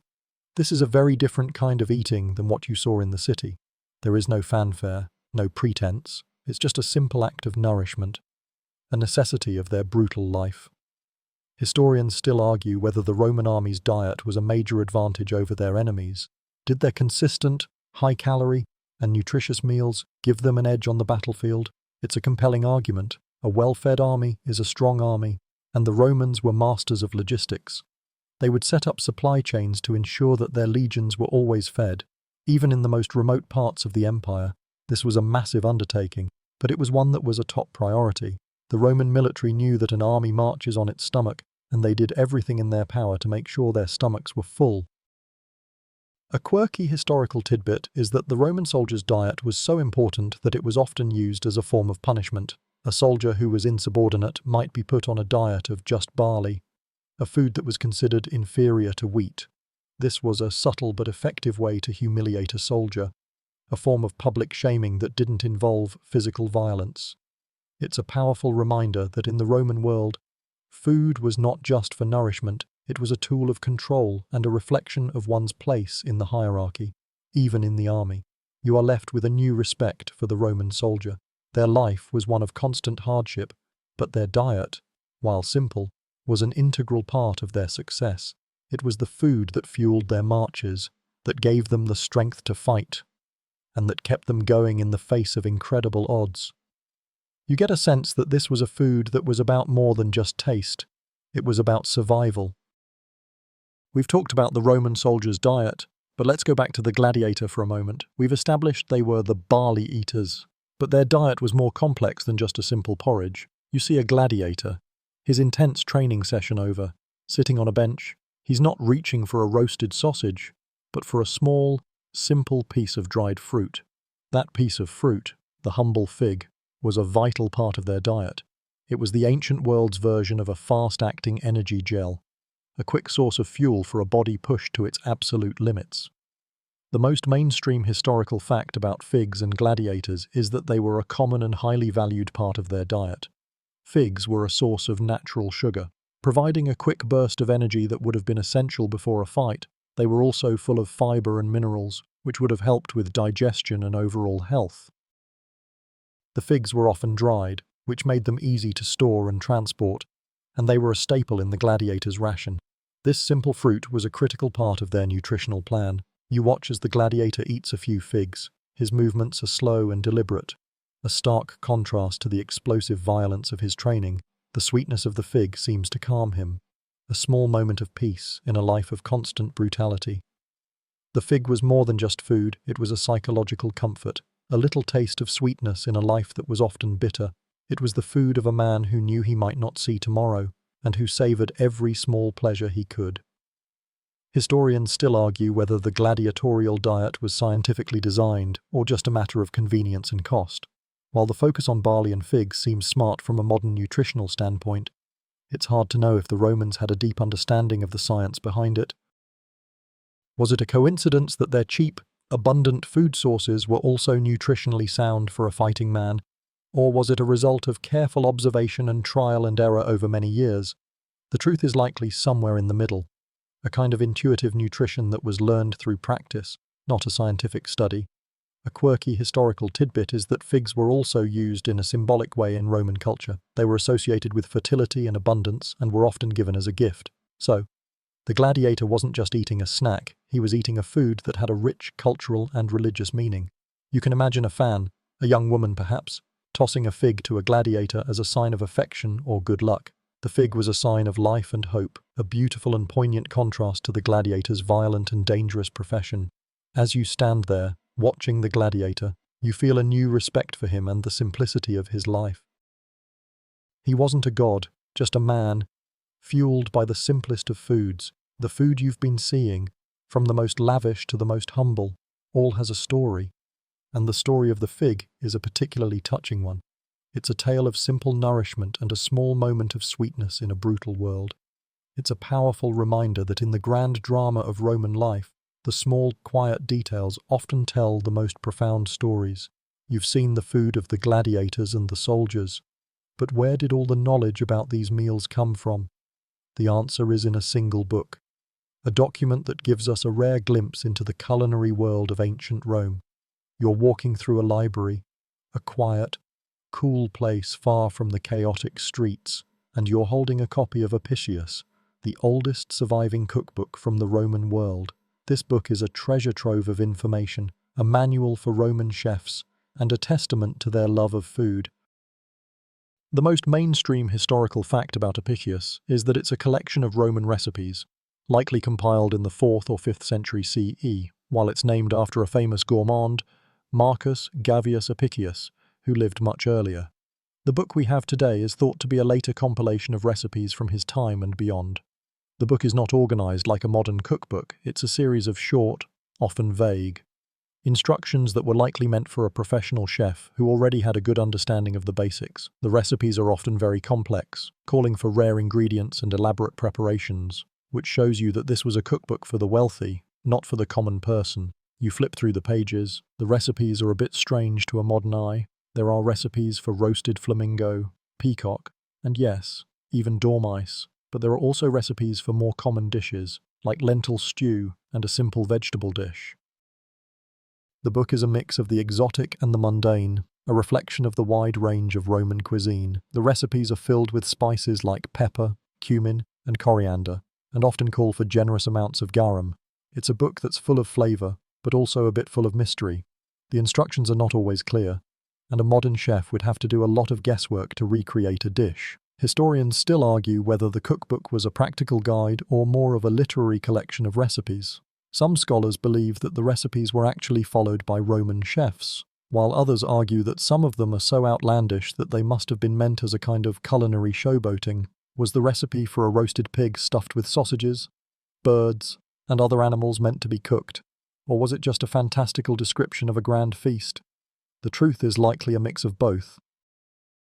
The book was a source of inspiration and a testament to the skill of Roman chefs. A quirky historical tidbit about Apicius is its inclusion of some surprisingly modern-sounding recipes. There is a recipe for a kind of cheese spread, a bit like a Roman version of a cream cheese dip, that is served with bread. There are also recipes for sweet desserts, like a kind of date pudding. These recipes show you that the Romans had a much wider and more varied diet than you might expect, and that some of their food ideas have a surprising amount in common with ours.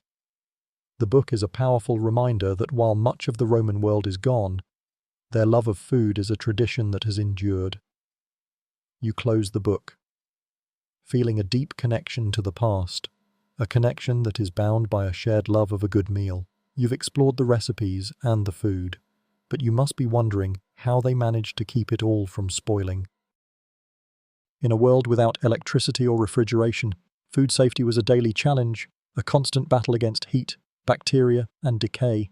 The Roman diet, especially the fast food you've been seeing, was shaped by the need to preserve ingredients for as long as possible. The methods they used were simple, but effective, a mix of ancient science and sheer practicality.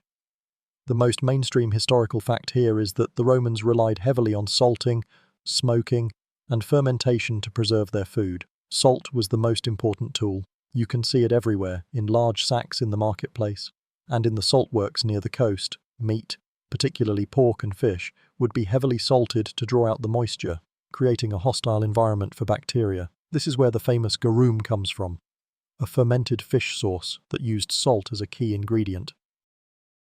The fermentation process itself, which involves using beneficial bacteria, was another form of preservation that the Romans used. They didn't understand the science behind it, but they knew it worked. As you walk through the marketplace, you see a vendor selling sausages. They are dark and hard, and they smell of smoke. They have been smoked over a fire, a process that not only adds flavor but also helps to preserve the meat. You see another vendor with a large jar of olives, floating in a brine of salt water. The brine keeps the olives from spoiling and gives them a salty, pungent flavor. These are not just methods of preparing food, they are methods of saving it. Historians still argue whether the high salt intake from a diet of preserved foods was a major health issue for the Romans. While the salt was a necessary tool for preservation, it would have contributed to a host of health problems, from high blood pressure to kidney disease. The need to preserve food came at a cost, a kind of nutritional compromise. This is a great example of how the Romans, for all their engineering and medical knowledge, were still limited by the technology of their time.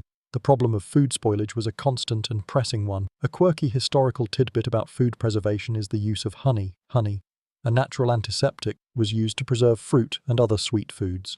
A Roman might preserve a handful of fresh dates by dipping them in a pot of honey. The honey would form a kind of protective shell, keeping the dates fresh for weeks or even months. It was a simple but very effective method. You can see a vendor selling honey-covered dates, a sweet treat that is also a small triumph of ancient food science. The challenges of food safety are a constant theme in your Roman journey. The food you are seeing, from the most humble to the most exotic, is all a product of a society that was constantly at war with spoilage. The Romans used every tool at their disposal, salt, smoke, and fermentation, to ensure that their food lasted as long as possible. You are left with a new appreciation for the modern convenience of a refrigerator, a simple invention that has changed the way we eat more than any other. The food you've been seeing is a testament to the ingenuity of a people who had to invent every solution from scratch. You've seen the struggle for food safety, but you've also seen the incredible engineering of the aqueducts. Now, let's combine the two, and the result is a surprising connection between Roman bathing culture and food stalls. You're walking past a grand Roman bath, a therme, and the air is filled with the scent of steam, perfume, and hot food. It might seem strange to our modern sensibilities to mix hygiene with street food, but for the Romans, it was a perfectly normal and necessary part of life. The most mainstream historical fact here is that the Roman baths were not just for getting clean, they were social centers, a kind of ancient community hub. People would go to the baths not just to wash but to exercise, to socialize, to read in the libraries, and to get a meal. The baths were open for a large part of the day, and people would spend hours there. It was only natural that vendors would set up shop right outside the entrance, catering to the hungry crowds. You see a vendor selling a bowl of hot lentils to a man who has just emerged from the baths, his toga wrapped loosely around him. The food stalls around the baths were a kind of ancient food court. They sold a wide variety of snacks and simple meals, things that were easy to eat on the go. You would see vendors selling small pastries, fruits, and hot sausages. The food was designed to be consumed quickly. As people moved from one part of the bath complex to another, the convenience was key, and the vendors were a part of the daily rhythm of life at the baths. It was a very practical and very Roman way of doing things. Historians still argue whether the close proximity of food stalls to the baths contributed to the spread of disease. While the baths themselves were a testament to Roman sanitation, the area around them would have been bustling and potentially unsanitary. Was it a good idea to be eating food that was prepared just a few feet away from a public bath? A place where people were sharing water and towels. The jury is still out. While the baths were clean, the street food around them was likely not. This is a great example of how the Romans, for all their love of public health, still had a very different understanding of hygiene than we do today. A quirky historical tidbit is that some of the food stalls around the baths were owned by the bathhouse itself. The bathhouse owner might lease out the space to a vendor, or run the stall themselves as a way to make extra income. This was a smart business move, as it allowed them to capture the captive market of hungry bathers. You can imagine a bathhouse owner looking out at the crowd and thinking, I should be making money off of these people. The food stalls were a part of the ecosystem of the Roman baths, a symbiotic relationship that worked for both the vendor and the bather. You buy a small pastry from a vendor, a simple honey cake. You eat it while walking through the bustling crowd, a mix of rich and poor, slaves and free men, all mingling in a shared social space. It's a powerful image, a testament to the fact that the baths were one of the few places in Rome where people from all social classes could mix and mingle, and the food stalls were a part of that, a shared experience that everyone, no matter their status, could enjoy. The food you are eating is a small but vital part of the story of the Roman baths. You've seen the public kitchens of the thermopolia and the makeshift stalls of the street vendors. But what about the Roman kitchen in a private home? The answer depends entirely on who you were. For the wealthy elite, the kitchen was a complex, well-organized space, a testament to their wealth and their love of fine dining. For the average Roman, living in a cramped insula, the kitchen was often non-existent. This stark contrast tells you everything you need to know about the class divide in ancient Rome, a divide that was reflected in every aspect of life, including how and where you ate. The most mainstream historical fact here is that the kitchens in wealthy Roman homes, or domus, were often separate from the main living area to keep the heat, smoke, and smells away from the family. These kitchens, called culina, were a bit like a modern restaurant kitchen. They would have a large, wood-fired hearth or oven, a well for water, and a wide variety of cooking tools, from bronze pots and pans to delicate ceramic bowls. The kitchen was the domain of the slaves, who would spend their days preparing complex meals for their masters. A wealthy Roman would never dream of cooking for themselves. It was a task for the hired help. You're walking through a ruined domus in Pompeii, and you can still see the remains of the kitchen. The hearth is a large, brick structure, blackened with soot. There are a few pots and pans still sitting on the stone counter, silent witnesses to a very different time. The room is small, but it's packed with everything a chef would need. The smell of cooking would have been constant, a sign of the family's wealth and status. It was a space that was all about function, not comfort. Historians still argue whether the Roman kitchen was an efficient design. The lack of chimneys meant that the smoke would have filled the room, making it a hot and smoky place to work. The cooking tools, while beautiful, would have been heavy and cumbersome. Was this a good design, or was it a design that was a product of a society that didn't value the comfort of its workers? The jury is still out. While the kitchens were functional, they were far from what we would consider a pleasant working environment. A quirky historical tidbit is that some of the kitchens in these wealthy homes had a small shrine to the household gods, or lares. A slave might make a small offering to the gods before starting to cook, asking for their blessing on the food. It was a way to bring a sense of the sacred into the mundane task of cooking. You can imagine a slave, tired and overworked, taking a moment to pray for a good meal and a good day. It's a small, humanizing detail that shows you that even in the most difficult of circumstances, people found a way to connect with their faith. For the vast majority of Romans, the kitchen was not a part of their home. Living in a small, one-room apartment, they would have to rely on the street vendors and the thermopolia for their meals. The hearth you saw in the wealthy home was a luxury they could only dream of.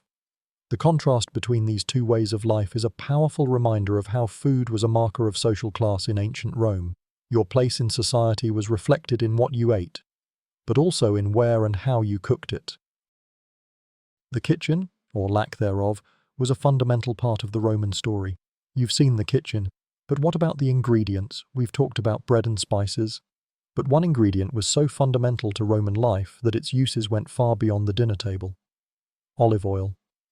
This wasn't just a cooking staple, it was a multi-purpose liquid gold that was a part of every aspect of Roman life. You're at a bustling street corner, and you see a vendor with large amphorae of oil, and you realize that this liquid is a lot more than just a foodstuff. The most mainstream historical fact about olive oil is its incredible versatility. The Romans used it for cooking, of course, but it was also a primary source of fuel for oil lamps. You can imagine the city at night, the streets and homes illuminated by the soft, flickering light of thousands of olive oil lamps. It was also used for personal hygiene. The Romans would smear olive oil on their bodies before a visit to the baths, and then use a curved metal scraper called a strigil to scrape off the oil and the dirt, a kind of ancient soap. Olive oil was a cosmetic, a cleanser, and a source of light, all in one. As you stand there, you see a man buying a small jar of olive oil from a vendor. He's not buying it for his kitchen, he's buying it for his lamps. Another woman is buying a larger jar, and she's talking about how she'll use it for her family's cooking and her own personal grooming. This is a very different way of looking at a product than we do today. We have a separate product for everything. But for the Romans, olive oil was a true all-in-one solution. Historians still argue whether the widespread use of olive oil contributed to a better diet for the Romans.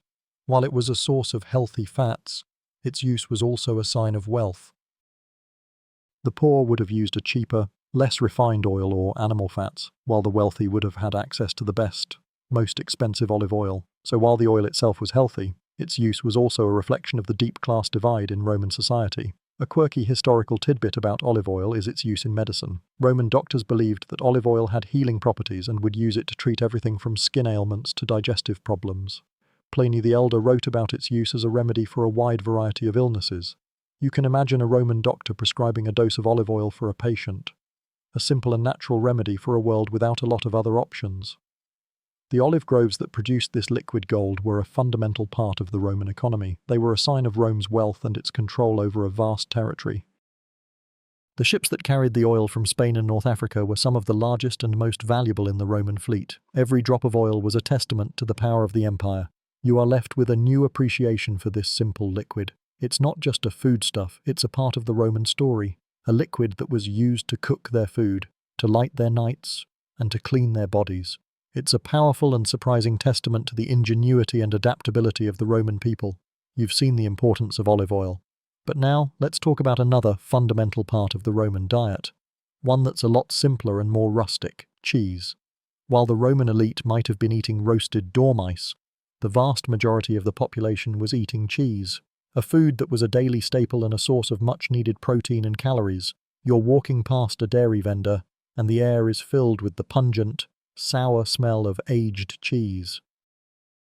This is the Roman dairy aisle, and it's full of a wide variety of textures and flavors. The most mainstream historical fact about Roman cheese is that it was made from the milk of sheep and goats, as well as cows. The cheese-making process was ancient and well understood. The milk would be curdled, the whey drained, and the curds would be pressed into a form. The cheese could be eaten fresh, a soft, white cheese that was a bit like cottage cheese, or it could be aged for a harder, more flavorful cheese. This was a food that was easy to make, easy to transport, and could last for a long time, making it a perfect staple for a society that was constantly on the move. As you look at the vendor's stall, you see a wide variety of cheeses. There are small, soft rounds of fresh cheese, and larger, harder blocks of aged cheese. Some of the cheeses are flavored with herbs, or even with spices like pepper.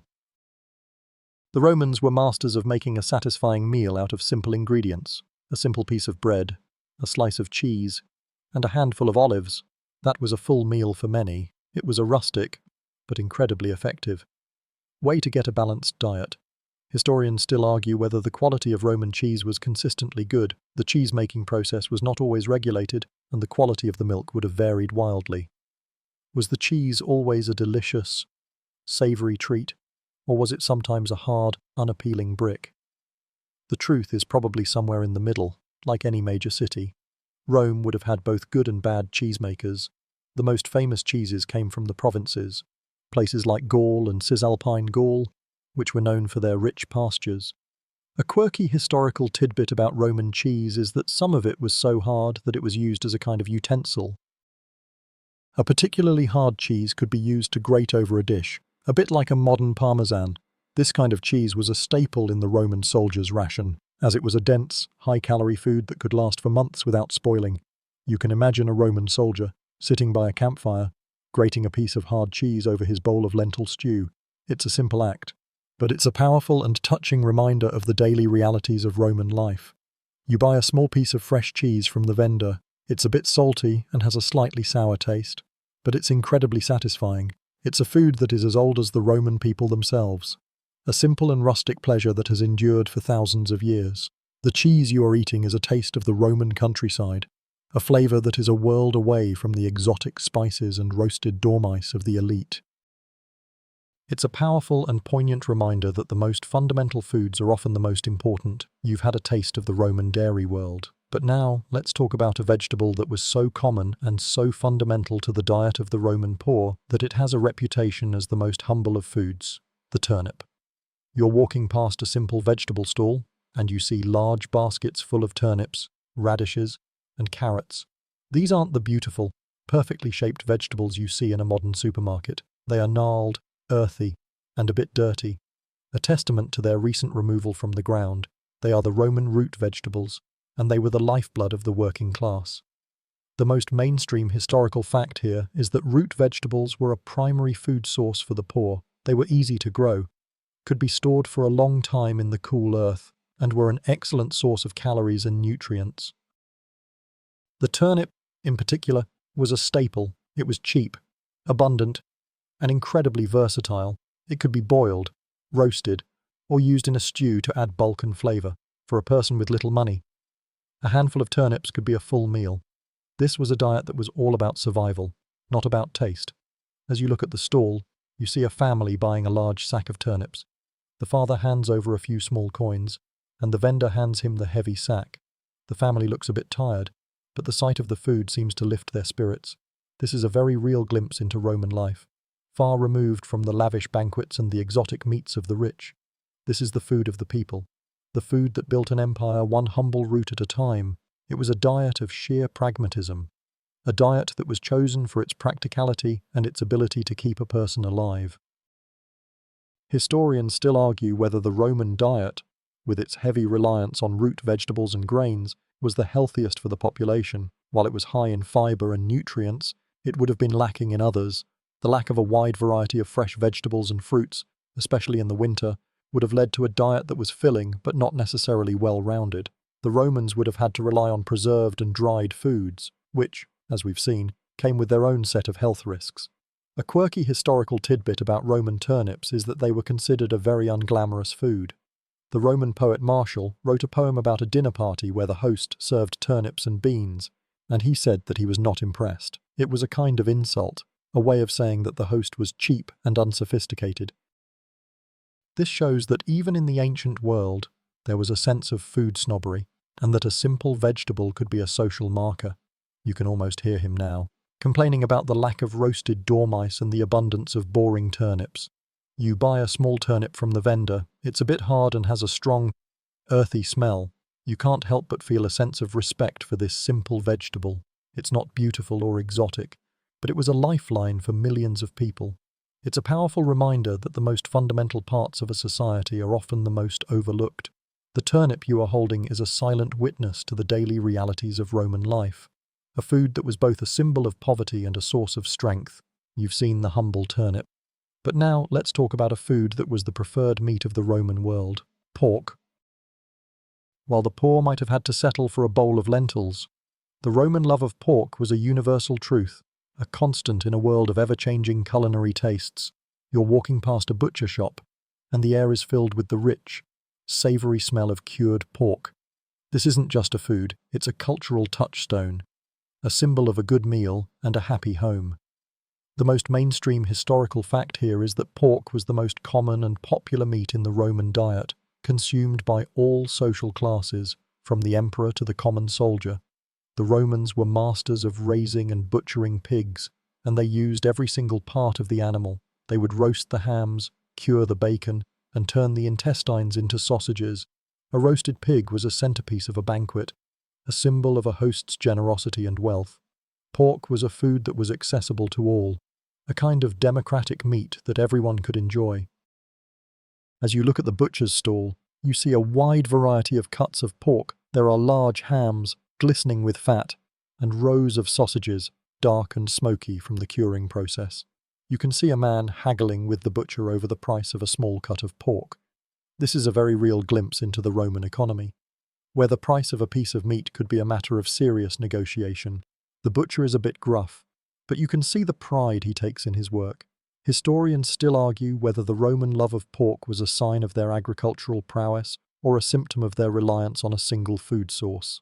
While the pork was delicious, the reliance on a single animal for a large part of their meat consumption could have had some health consequences. The fat content of the Roman diet, with its heavy reliance on pork and animal fats, would have been very high. This is a great example of how a food that was delicious and satisfying could also have been a source of health problems.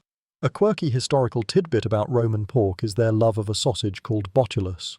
This was a kind of blood sausage, a bit like a black pudding. It was made from the blood and offal of the pig and was considered a delicacy by some.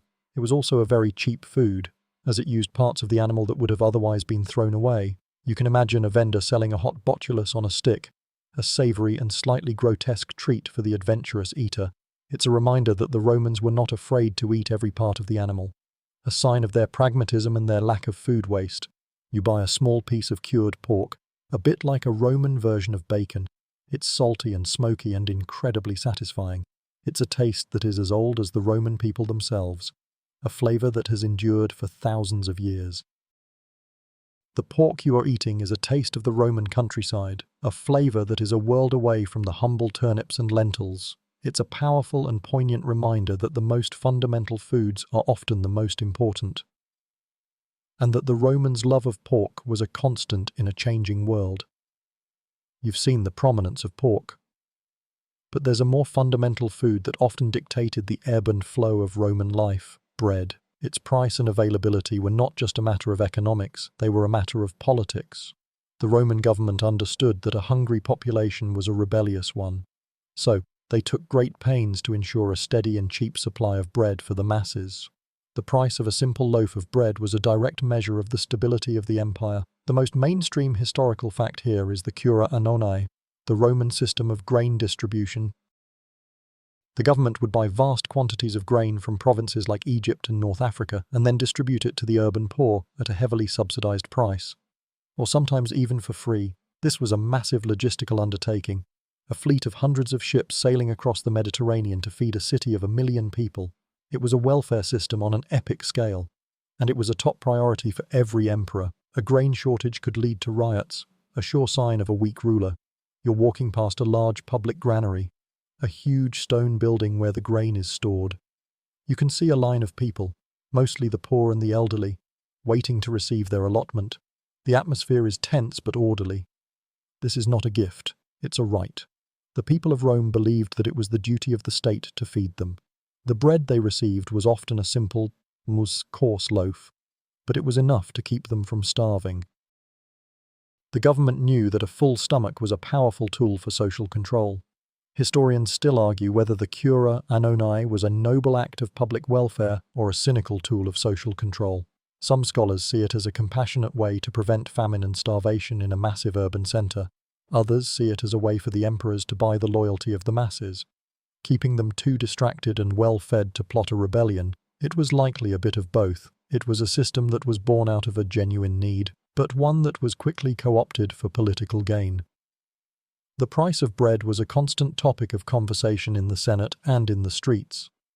A quirky historical tidbit is that the Roman bakeries were often marked with a large, carved stone relief of a millstone and a donkey. This was a way of showing the public that they were getting an honest, hard-working baker. The donkey was a symbol of hard labor, a nod to the fact that the milling of the grain was a back-breaking process. You can still see some of these reliefs in the ruins of Pompeii, a silent witness to a very different time. It's a small detail, but it's a powerful one. A reminder of the sheer amount of work that went into a single loaf of bread. You buy a simple loaf from a baker. It's warm and smells of freshly milled grain. You are holding in your hands a small piece of Roman history, a food that was the subject of countless political debates and a lifeline for millions of people. It is a reminder that food is never just food. It is a part of the social and political fabric of a society. A simple loaf of bread that held an entire empire together. You can feel the weight of this history in your hands. You've seen the political importance of bread and the military importance of pork. But now let's talk about a new food, a taste that was a latecomer to the Roman table, but one that would change the flavor of the Mediterranean forever: the lemon. You're walking through a marketplace, and you see a merchant from the east, and in his basket, you see something you haven't seen before. It's a small, yellow, citrus fruit, and it's a source of wonder and curiosity. The most mainstream historical fact here is that citrus fruits, like the lemon, were not native to the Mediterranean. They were brought to the Roman Empire through trade routes from the east, probably from India and China. The lemon, in particular, was a late arrival.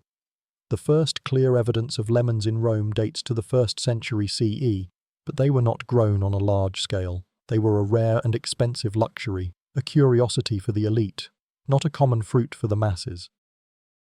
This was a food that was a sign of a person's wealth and a testament to the vast reach of the Roman trading network. As you look at the merchant's basket, you see a few small lemons nestled among more common fruits. The merchant is talking to a wealthy woman, and he's talking about the fruit's medicinal properties and its unique flavor. The woman is intrigued, and she buys one, a rare and expensive treat for her family, for her. The lemon is a sign of her sophistication and her ability to acquire the rarest things from the furthest corners of the empire. Historians still argue whether the Romans had a taste for the sour flavor of the lemon. The first lemons were likely a bit different than the ones we have today, and their use was probably more for medicine and perfume than for cooking. Was the Roman palate ready for a food that was so sour and so strong? The jury is still out.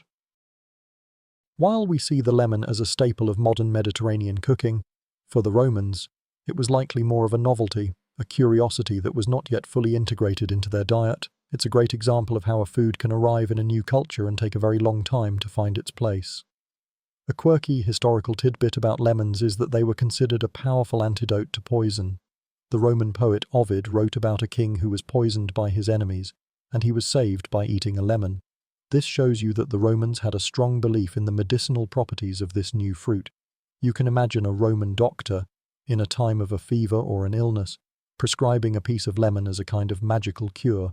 It's a powerful and slightly strange belief, but it shows you that for the Romans, the lemon was more than just a food. It was a kind of a magical object. You are left with a new appreciation for the lemon.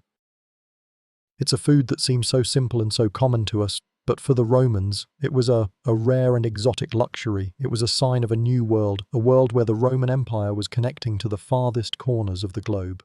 The lemon you see in the merchant's basket is a silent witness to a very different time, a time when a simple citrus fruit could be a source of wonder and a symbol of wealth. You've seen the price of bread and the rarity of lemons, but now, let's talk about food at its most absurd. The Roman Empire was ruled by a long line of emperors, and some of them were a bit eccentric. Their eccentricities often manifested in their food, leading to bizarre and extravagant food scandals that were the talk of the town. These were not just about gluttony, they were about power, a way for an emperor to show that he was above the rules and the conventions of society. The most mainstream historical fact here is that some Roman emperors were famous for their lavish and sometimes grotesque banquets. The Emperor Caligula, for instance, was known to host dinner parties that were a spectacle of excess. He would serve dishes that were outrageously expensive, not because they tasted good, but because they were a display of his wealth. It was a way for him to assert his dominance and to show his guests that his power was limitless. The food was a prop in a political theatre, a way to intimidate and impress. You're watching a banquet, a grand affair with dozens of guests. The Emperor, Caligula, is at the head of the table.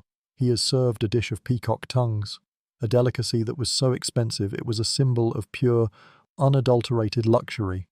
The guests are a mix of awe and discomfort. They are impressed by the display, but they are also a bit repulsed. The food is not for eating, it's for showing off.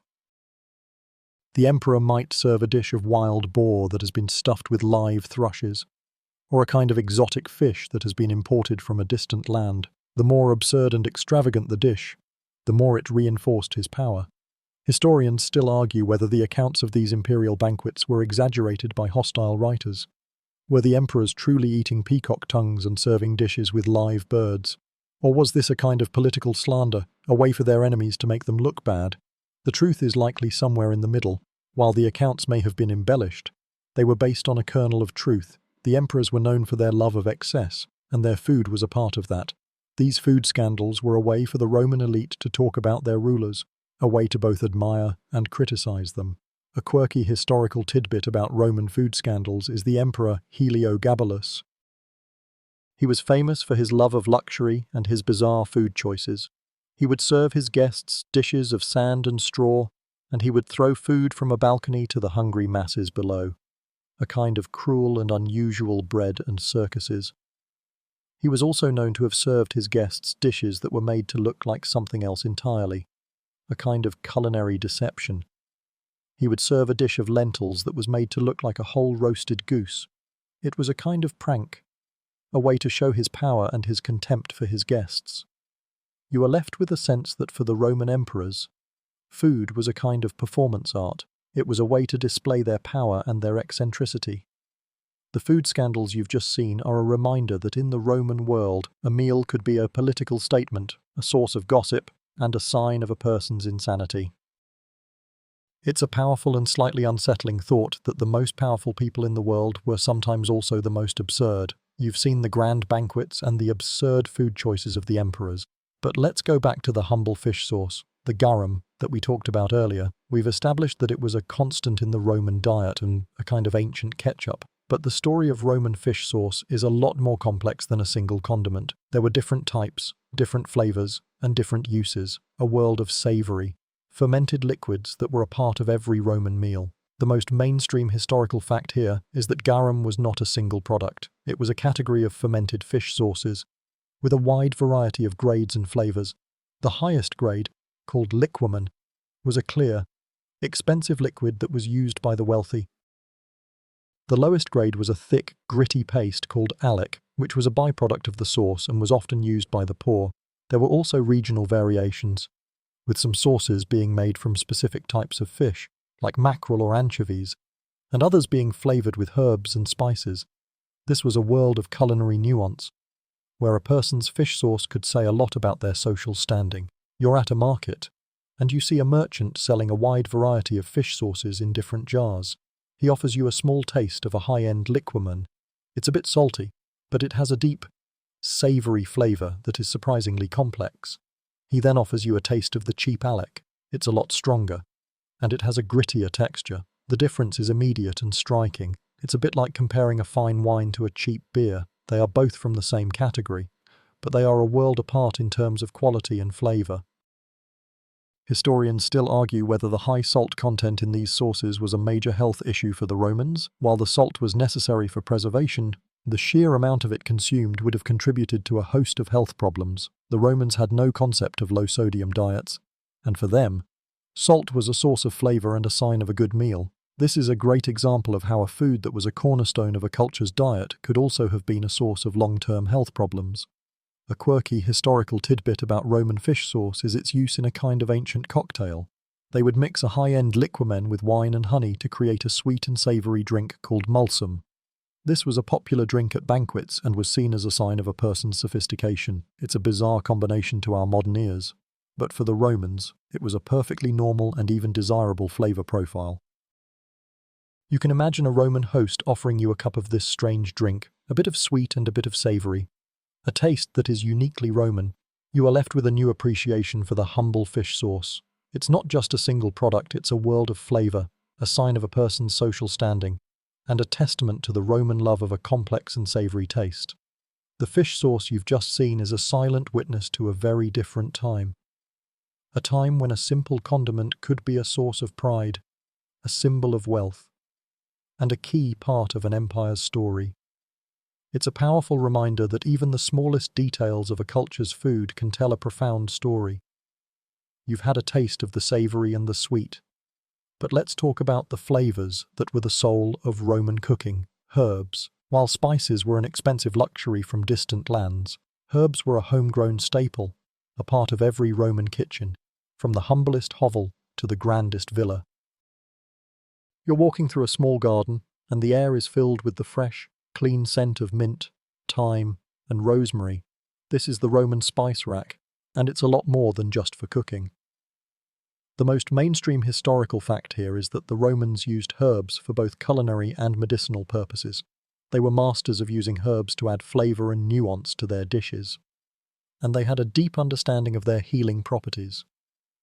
A Roman chef might add a handful of mint to a dish of lamb to add a fresh, clean flavour, while a Roman doctor might use a poultice of mint leaves to treat a stomachache. This dual use of herbs was a fundamental part of Roman life, a kind of ancient holistic medicine. As you look at the garden, you see a wide variety of herbs growing in neat rows. There's mint, with its bright green leaves and its sweet, pungent smell. There's rosemary, with its woody stem and its pine-like fragrance. And there's thyme, with its delicate leaves and its earthy, subtle aroma. These were the fundamental flavours of Roman cooking. The herbs that were used in everything from roasted meats to simple vegetable stews, they were a cheap and abundant source of flavour, a way to make a simple meal a bit more interesting. Historians still argue whether the Roman emphasis on fresh, local herbs contributed to a healthier diet. While the herbs were certainly a source of vitamins and minerals, they were often used in small quantities. Was it enough to make a real difference in a person's health? The jury is still out. While the Romans had a deep belief in the healing power of herbs, their medical knowledge was not always accurate. This is a great example of how a cultural belief in the power of a food can be a lot more powerful than the food itself. A quirky historical tidbit about Roman herbs is their use in a kind of ancient potpourri. The Romans would use herbs and flowers to scent their homes and their clothes. They would hang bundles of dried lavender and rosemary in their homes to keep them smelling fresh. This was a simple and very effective Way to make a home smell a bit more pleasant in a world without modern air fresheners. You can imagine a Roman woman hanging a bundle of dried mint in her kitchen to keep the cooking smells at bay. It's a small, humanizing detail that shows you that the Romans, for all their love of grand engineering, also had a deep appreciation for the simple and the natural. You take a small sprig of rosemary and crush it between your fingers. The scent is powerful and clean, a reminder of the Roman love of the simple and the natural. It's a flavor that is as old as the Roman people themselves, a taste that has endured for thousands of years. The herbs you are holding are a silent witness to a very different time, a time when a simple plant could be a source of flavor, a kind of medicine, and a way to make a home a bit more pleasant. It's a powerful and poignant reminder that the most fundamental parts of a culture are often the most overlooked. You've seen the facts and the foods, but now it's time to debunk one of the most persistent and popular myths about Roman dining, the vomitarium. This is the part where you get to feel a little bit smarter than the people who have been misinformed by Hollywood movies and bad history books. The idea that Romans would go to a special room to vomit so they could continue to eat is, in a word, false. It's a fun and slightly disgusting story, but it's not true. The most mainstream historical fact here is that the word vomitorium does not mean what you think it does. The word, which comes from the Latin verb vomere, means to spew forth or to spew out, but in a Roman context, it was a word used to describe the entrance or exit of a large public building, like a stadium or a theatre. The word was used to describe how a large crowd of people could spew forth from the building and into the street in a short amount of time. It was an architectural term, not a culinary one. The idea of a Roman with a full stomach and a finger down his throat is a modern invention. As you look at a Roman stadium, you can see the wide, arched doorways that lead to the seating area. These were the vomitoria. They were designed to move a crowd of tens of thousands of people in an efficient and orderly manner. They were a testament to Roman engineering and their understanding of crowd control.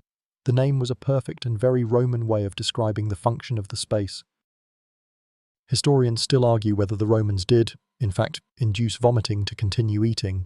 While the idea of a vomitorium is a myth, there is some evidence that a Roman might have used emetics to clear their stomach before a feast. This was a kind of health practice, not a way to continue to eat. It was a way to make sure that a person's stomach was in good working order before a long night of feasting. So, while the idea of a special vomiting room is a myth, the idea of a Roman with a very strange relationship to their stomach is not. A quirky historical tidbit is that the idea of the vomitorium as a place for vomiting was a medieval invention. The idea was likely born out of a misunderstanding of Roman texts and a desire to see the Romans as a people of grotesque excess. It was a way for the people of the Middle Ages to feel a sense of moral superiority over the people of a much more glorious, and in their minds, decadent, past. The myth was so powerful that it has been passed down for hundreds of years. You are left with a new understanding of Roman dining. While they certainly had their share of excess and indulgence, they were not the people of grotesque gluttony that they are often portrayed to be. They were a people with a very different understanding of food and dining, but they were also a people with a deep sense of pragmatism and a love of efficiency. The myth of the vomitorium is a testament to the fact that we often project our own fears and desires onto the people of the past. The Romans were complex, and their dining habits were a reflection of that. You've just debunked a historical myth, a small triumph in your journey into the past. You've just debunked a myth about Roman food. Now let's add a little nuance.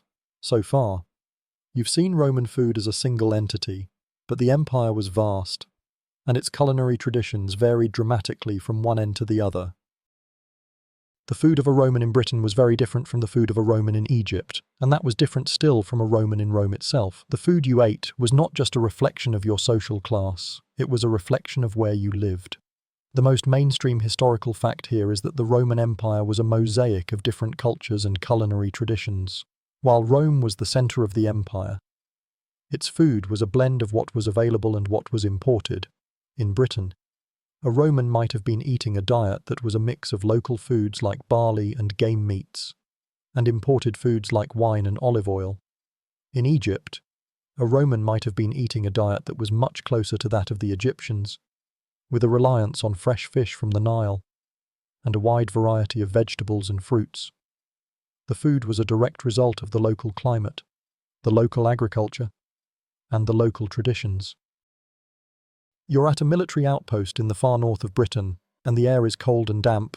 The food is simple and hearty. You're eating a stew of local root vegetables and a piece of roasted deer. It's a far cry from the exotic spices and roasted dormice of Rome. The meal is a reflection of the local culture, a kind of fusion of Roman and local traditions. The Roman soldiers would have brought their love of wine and olive oil, but they would have had to adapt to a new world of food. Historians still argue whether the Roman love of imported food was a sign of their inability to adapt to local traditions. While the Romans certainly brought their food with them, they also incorporated local ingredients and local cooking techniques into their diet. The Roman world was a world of culinary exchange, where a Roman in Spain might have a taste for local Spanish olives, and a Roman in Gaul might develop a love for local Gallic wine. The food was a reflection of the empire's power, but also its adaptability.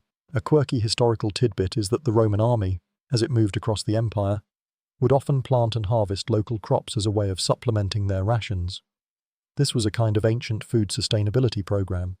The soldiers would bring with them the seeds of their favorite grains and vegetables, and they would grow them in the new lands. This was a way of bringing a taste of home to a foreign land. It's a powerful and touching reminder that even in the most brutal of circumstances, people find a way to connect with their culture and their traditions. You are left with a new understanding of Roman food. It's not just a single entity, it's a vast, diverse tapestry of different flavors and different traditions. The food you've just seen is a silent witness to a very different time, a time when a simple meal could be a sign of a person's culture, their social standing, and their place in the world. It's a powerful and poignant reminder that a culture's food is a reflection of its history, and that the Roman Empire was a world of 1,000 different tastes. You've seen the regional differences in Roman food. But let's go back to Rome for one final look at how a meal could be a political and social event.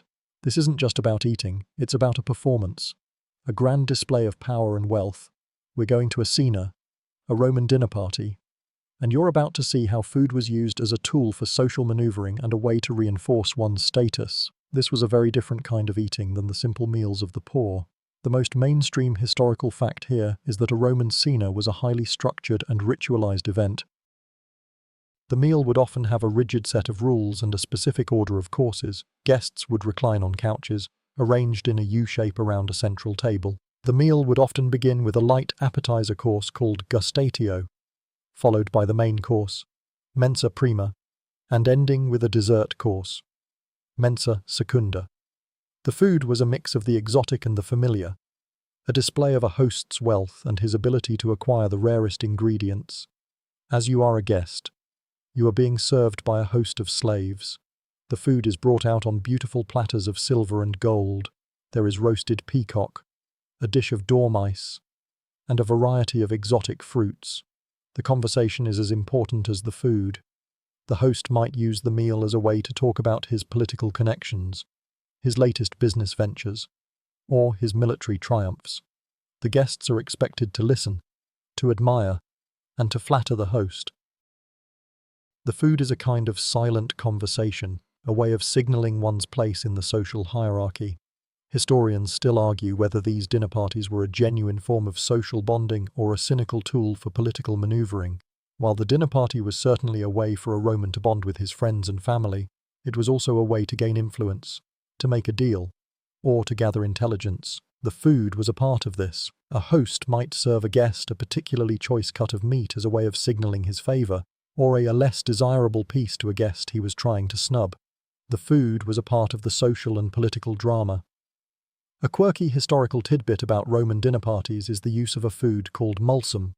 This was a kind of sweet, spiced wine that was served as an aperitif. It was made by mixing honey with wine and was a sign of a host's generosity. It was meant to whet the appetite and to get the guests in the mood for a long night of feasting. You can almost taste the sweet, spicy wine now, a bit of a strange mix of flavors that was a perfect and very Roman way to start a meal. You are left with a new understanding of Roman food. It's not just a single entity, it's a vast, diverse tapestry of different flavors and different traditions. The food you've just seen is a silent witness to a very different time. A time when a simple meal could be a sign of a person's culture, their social standing, and their place in the world. It's a powerful and poignant reminder that a culture's food is a reflection of its history, and that the Roman Empire was a world of 1,000 different tastes. You've seen the grand banquets and the humble street stalls, but now we're going to use a modern tool to get a direct, unvarnished look at Roman fast food. We're going to Pompeii. This isn't just a city, it's a perfectly preserved time capsule, a city frozen in time by the eruption of Mount Vesuvius in 79 CE.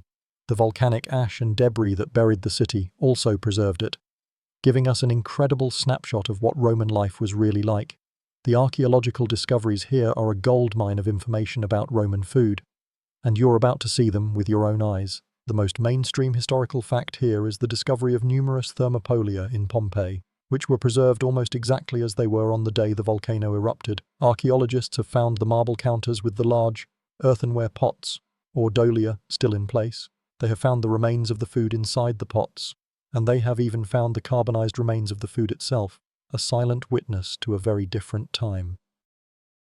These discoveries have given us a clear and undeniable picture of what Roman fast food was really like. From the food itself to the way it was served, you're walking through the ruins of a thermopolium in Pompeii. The marble counter is still there, with the circular holes for the dolia. You can almost imagine the vendor standing behind it, serving hot stews to a hungry crowd. The frescoes on the walls are still visible, a vibrant display of the kind of art that was a part of daily Roman life. The discovery of these establishments has proven that the street food culture we've been talking about was not a rare exception. It was a fundamental part of life in the Roman world. Historians still argue whether the discovery of the thermopolia in Pompeii is a perfect representation of Roman fast food culture. While Pompeii was a Roman city, it was also a resort town, a place for wealthy Romans to vacation. Was its street food culture a reflection of the rest of the empire, or was it a bit more refined and a bit more specialized? The jury is still out. While the discoveries in Pompeii are a goldmine of information, they are just one piece of a much larger puzzle. A quirky historical tidbit about the Pompeii food stalls is that archaeologists found the remains of ducks, goats, and pigs, all of which were a part of the menu. They also found traces of wine and a wide variety of spices, a testament to the fact that the food was a lot more complex and varied than we might have imagined. They even found the remains of a kind of ancient paella, a mix of fish and rice, a dish that shows the kind of culinary ingenuity that was a part of daily life. The discoveries in Pompeii have a powerful and very visceral impact on you. It's a bit like seeing a photo of a ghost. The food is gone, but the impression of it is still there. A powerful and poignant reminder of a day that was both ordinary and extraordinary. You are left with a new appreciation for the food of the Roman world. It's not just a story, it's a tangible reality that has been preserved for thousands of years. The food of Pompeii is a silent witness to a very different time, a time when a simple meal could be a sign of a person's culture, their social standing, and their place in the world. It's a powerful and poignant reminder that a culture's food is a reflection of its history, and that the Roman Empire was a world of 1,000 different tastes. You've seen the Roman fast food scene in its prime. But now we're going to talk about its decline. The Roman Empire, like all empires, had to face the inevitable reality of change. As the empire grew older, as it faced external pressures from invasions and internal strife from political instability, its food culture also began to change. The lavish feasts and the bustling street stalls of the past began to fade, replaced by a more sober and more pragmatic approach to food. The Roman diet began to decline, a slow and sad retreat from a world of culinary extravagance to a world of culinary survival. The most mainstream historical fact here is that the later Roman Empire saw a dramatic change in its food supply and its eating habits. As the empire lost control of its key grain-producing provinces like Egypt and North Africa, the once abundant supply of cheap grain began to dwindle. The cura annoni, the system of grain distribution that had fed the masses for hundreds of years, began to falter. The price of bread went up, and the quality went down. The Roman diet, which was once a mix of the local and the imported, became more and more reliant on what could be grown locally. The exotic spices and the rare fruits of the past became a distant memory, a luxury that only the very rich could afford. You're walking through a later Roman city, and the streets are a lot quieter than they once were. The bustling thermopolia are still there, but they are a lot less vibrant, the food is simpler, and the variety is a lot less. The exotic spices are gone, replaced by the simple flavors of local herbs and vegetables. The food is more about sustenance than it is about pleasure. The people are still hungry, but their options are a lot more limited. Historians still argue whether the decline of Roman food culture was a symptom of a larger problem or a cause of it. Did the empire's food supply decline because the empire was in trouble? Or did the decline of the food supply contribute to the empire's troubles? The truth is likely a bit of both. A hungry and a restless population is a dangerous one, and the decline of the food supply would have been a major source of political instability. The Roman diet, which was once a source of strength, was now a source of weakness. A quirky historical tidbit is that the Roman love of wine began to change as well. As the empire's borders contracted, the trade routes that brought wine from far-off places like Greece and Spain began to falter. The Romans began to rely more on local wine, which was often of a lower quality. The Roman love of a good wine was replaced by a more sober and more pragmatic approach to drinking. The days of lavish banquets and endless feasts were over, replaced by a more simple and more somber way of life. You are left with a new understanding of Roman food. It's not just a single entity, it's a vast, diverse tapestry of different flavors and different traditions. The food you've just seen is a silent witness to a very different time, a time when a simple meal could be a sign of a person's culture, their social standing, and their place in the world. It's a powerful and poignant reminder that a culture's food is a reflection of its history, and that the Roman Empire was a world of 1,000 different tastes. You've seen the rise and the fall of Roman food culture, but now let's talk about its enduring legacy. The Roman Empire may be a thing of the past, but its food traditions live on, a silent echo in the modern world. The food you are eating today, particularly if you are in Italy or anywhere in the Mediterranean, is a direct result of the food traditions that were forged in ancient Rome. The Roman love of bread, wine, olive oil, and simple, rustic flavors is a part of our modern culinary DNA. The most mainstream historical fact here is that many of the core ingredients and food preparations we associate with modern Italian cuisine were born in ancient Rome. Think of the foundations, a reliance on grain, legumes, olive oil, and a wide variety of herbs and spices. While they didn't have the tomato or the potato, which are New World foods, they had the fundamental building blocks of what would become the Mediterranean diet. The Roman love of a simple, savory sauce made with fermented fish, for instance, is a direct ancestor of the modern Italian use of anchovies for a salty, umami flavor. The Roman love of a simple, flat bread with olive oil is a direct ancestor of the modern focaccia. You're walking through a modern Italian market, and you see things that feel both new and old. There are loaves of fresh bread, still warm from the oven, a direct link to the Roman bakeries we talked about earlier.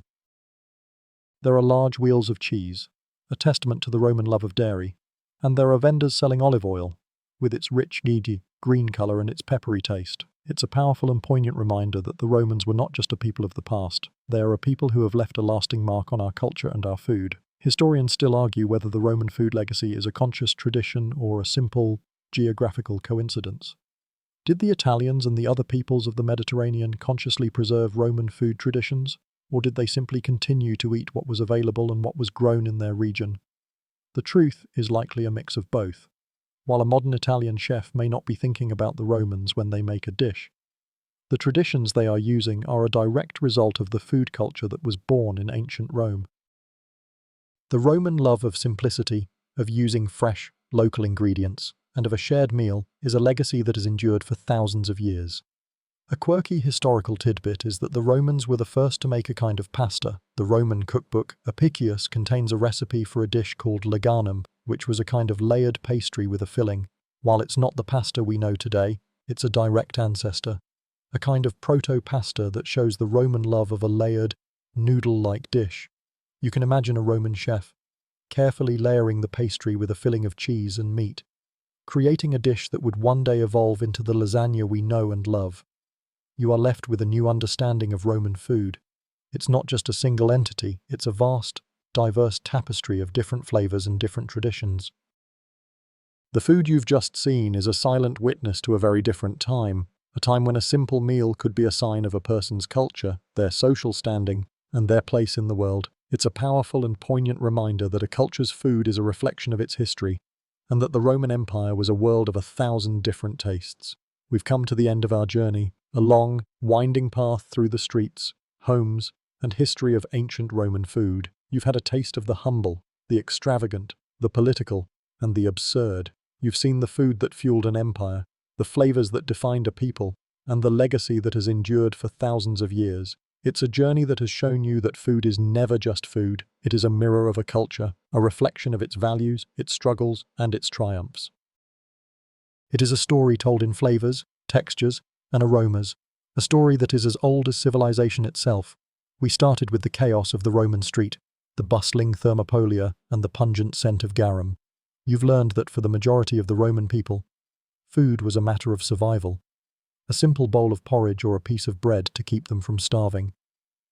You've seen how food was a tool for political control, a way for emperors to keep the masses docile, and you've seen how food was a symbol of social status, a way for the wealthy to display their power and their love of the exotic.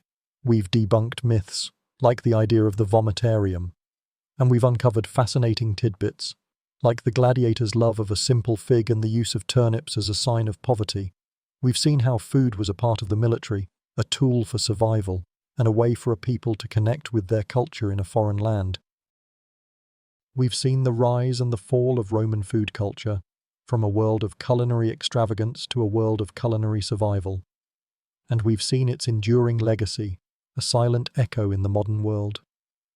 As we reach the end of our story, I want you to remember that the food you eat is a part of a long and beautiful tradition. It is a tradition that has been passed down from one generation to the next. A story told in flavors and aromas. The next time you have a simple meal, a slice of bread with a bit of olive oil, or a bowl of pasta, remember the Romans. Remember that you are a part of a story that is as old as the world itself. The city lights are a distant hum now, just a soft glow on the horizon. The air is still. The sounds of the day have faded. Let the images of the Roman streets, the bustling markets, and the quiet homes begin to fade away. The smells of grilling meat and pungent sauces are now just a gentle memory. Feel yourself drifting, floating peacefully, carried away by the stillness of the night.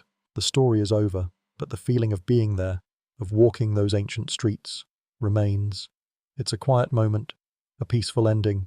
The past is now just a gentle whisper, a soft memory. Let your thoughts drift away, like the last wisps of smoke from a Roman brazier.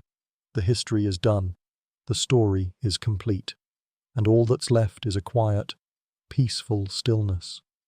Just breathe slowly and feel yourself settle into a deep, heavy calm. There is nothing left to worry about now, nothing left to see, just the soft darkness and a quiet, beautiful peace. You are safe and secure, and the history, the stories, and the flavors of ancient Rome will be there when you wake up. For now, it's time to rest. End of script. Sweet dreams.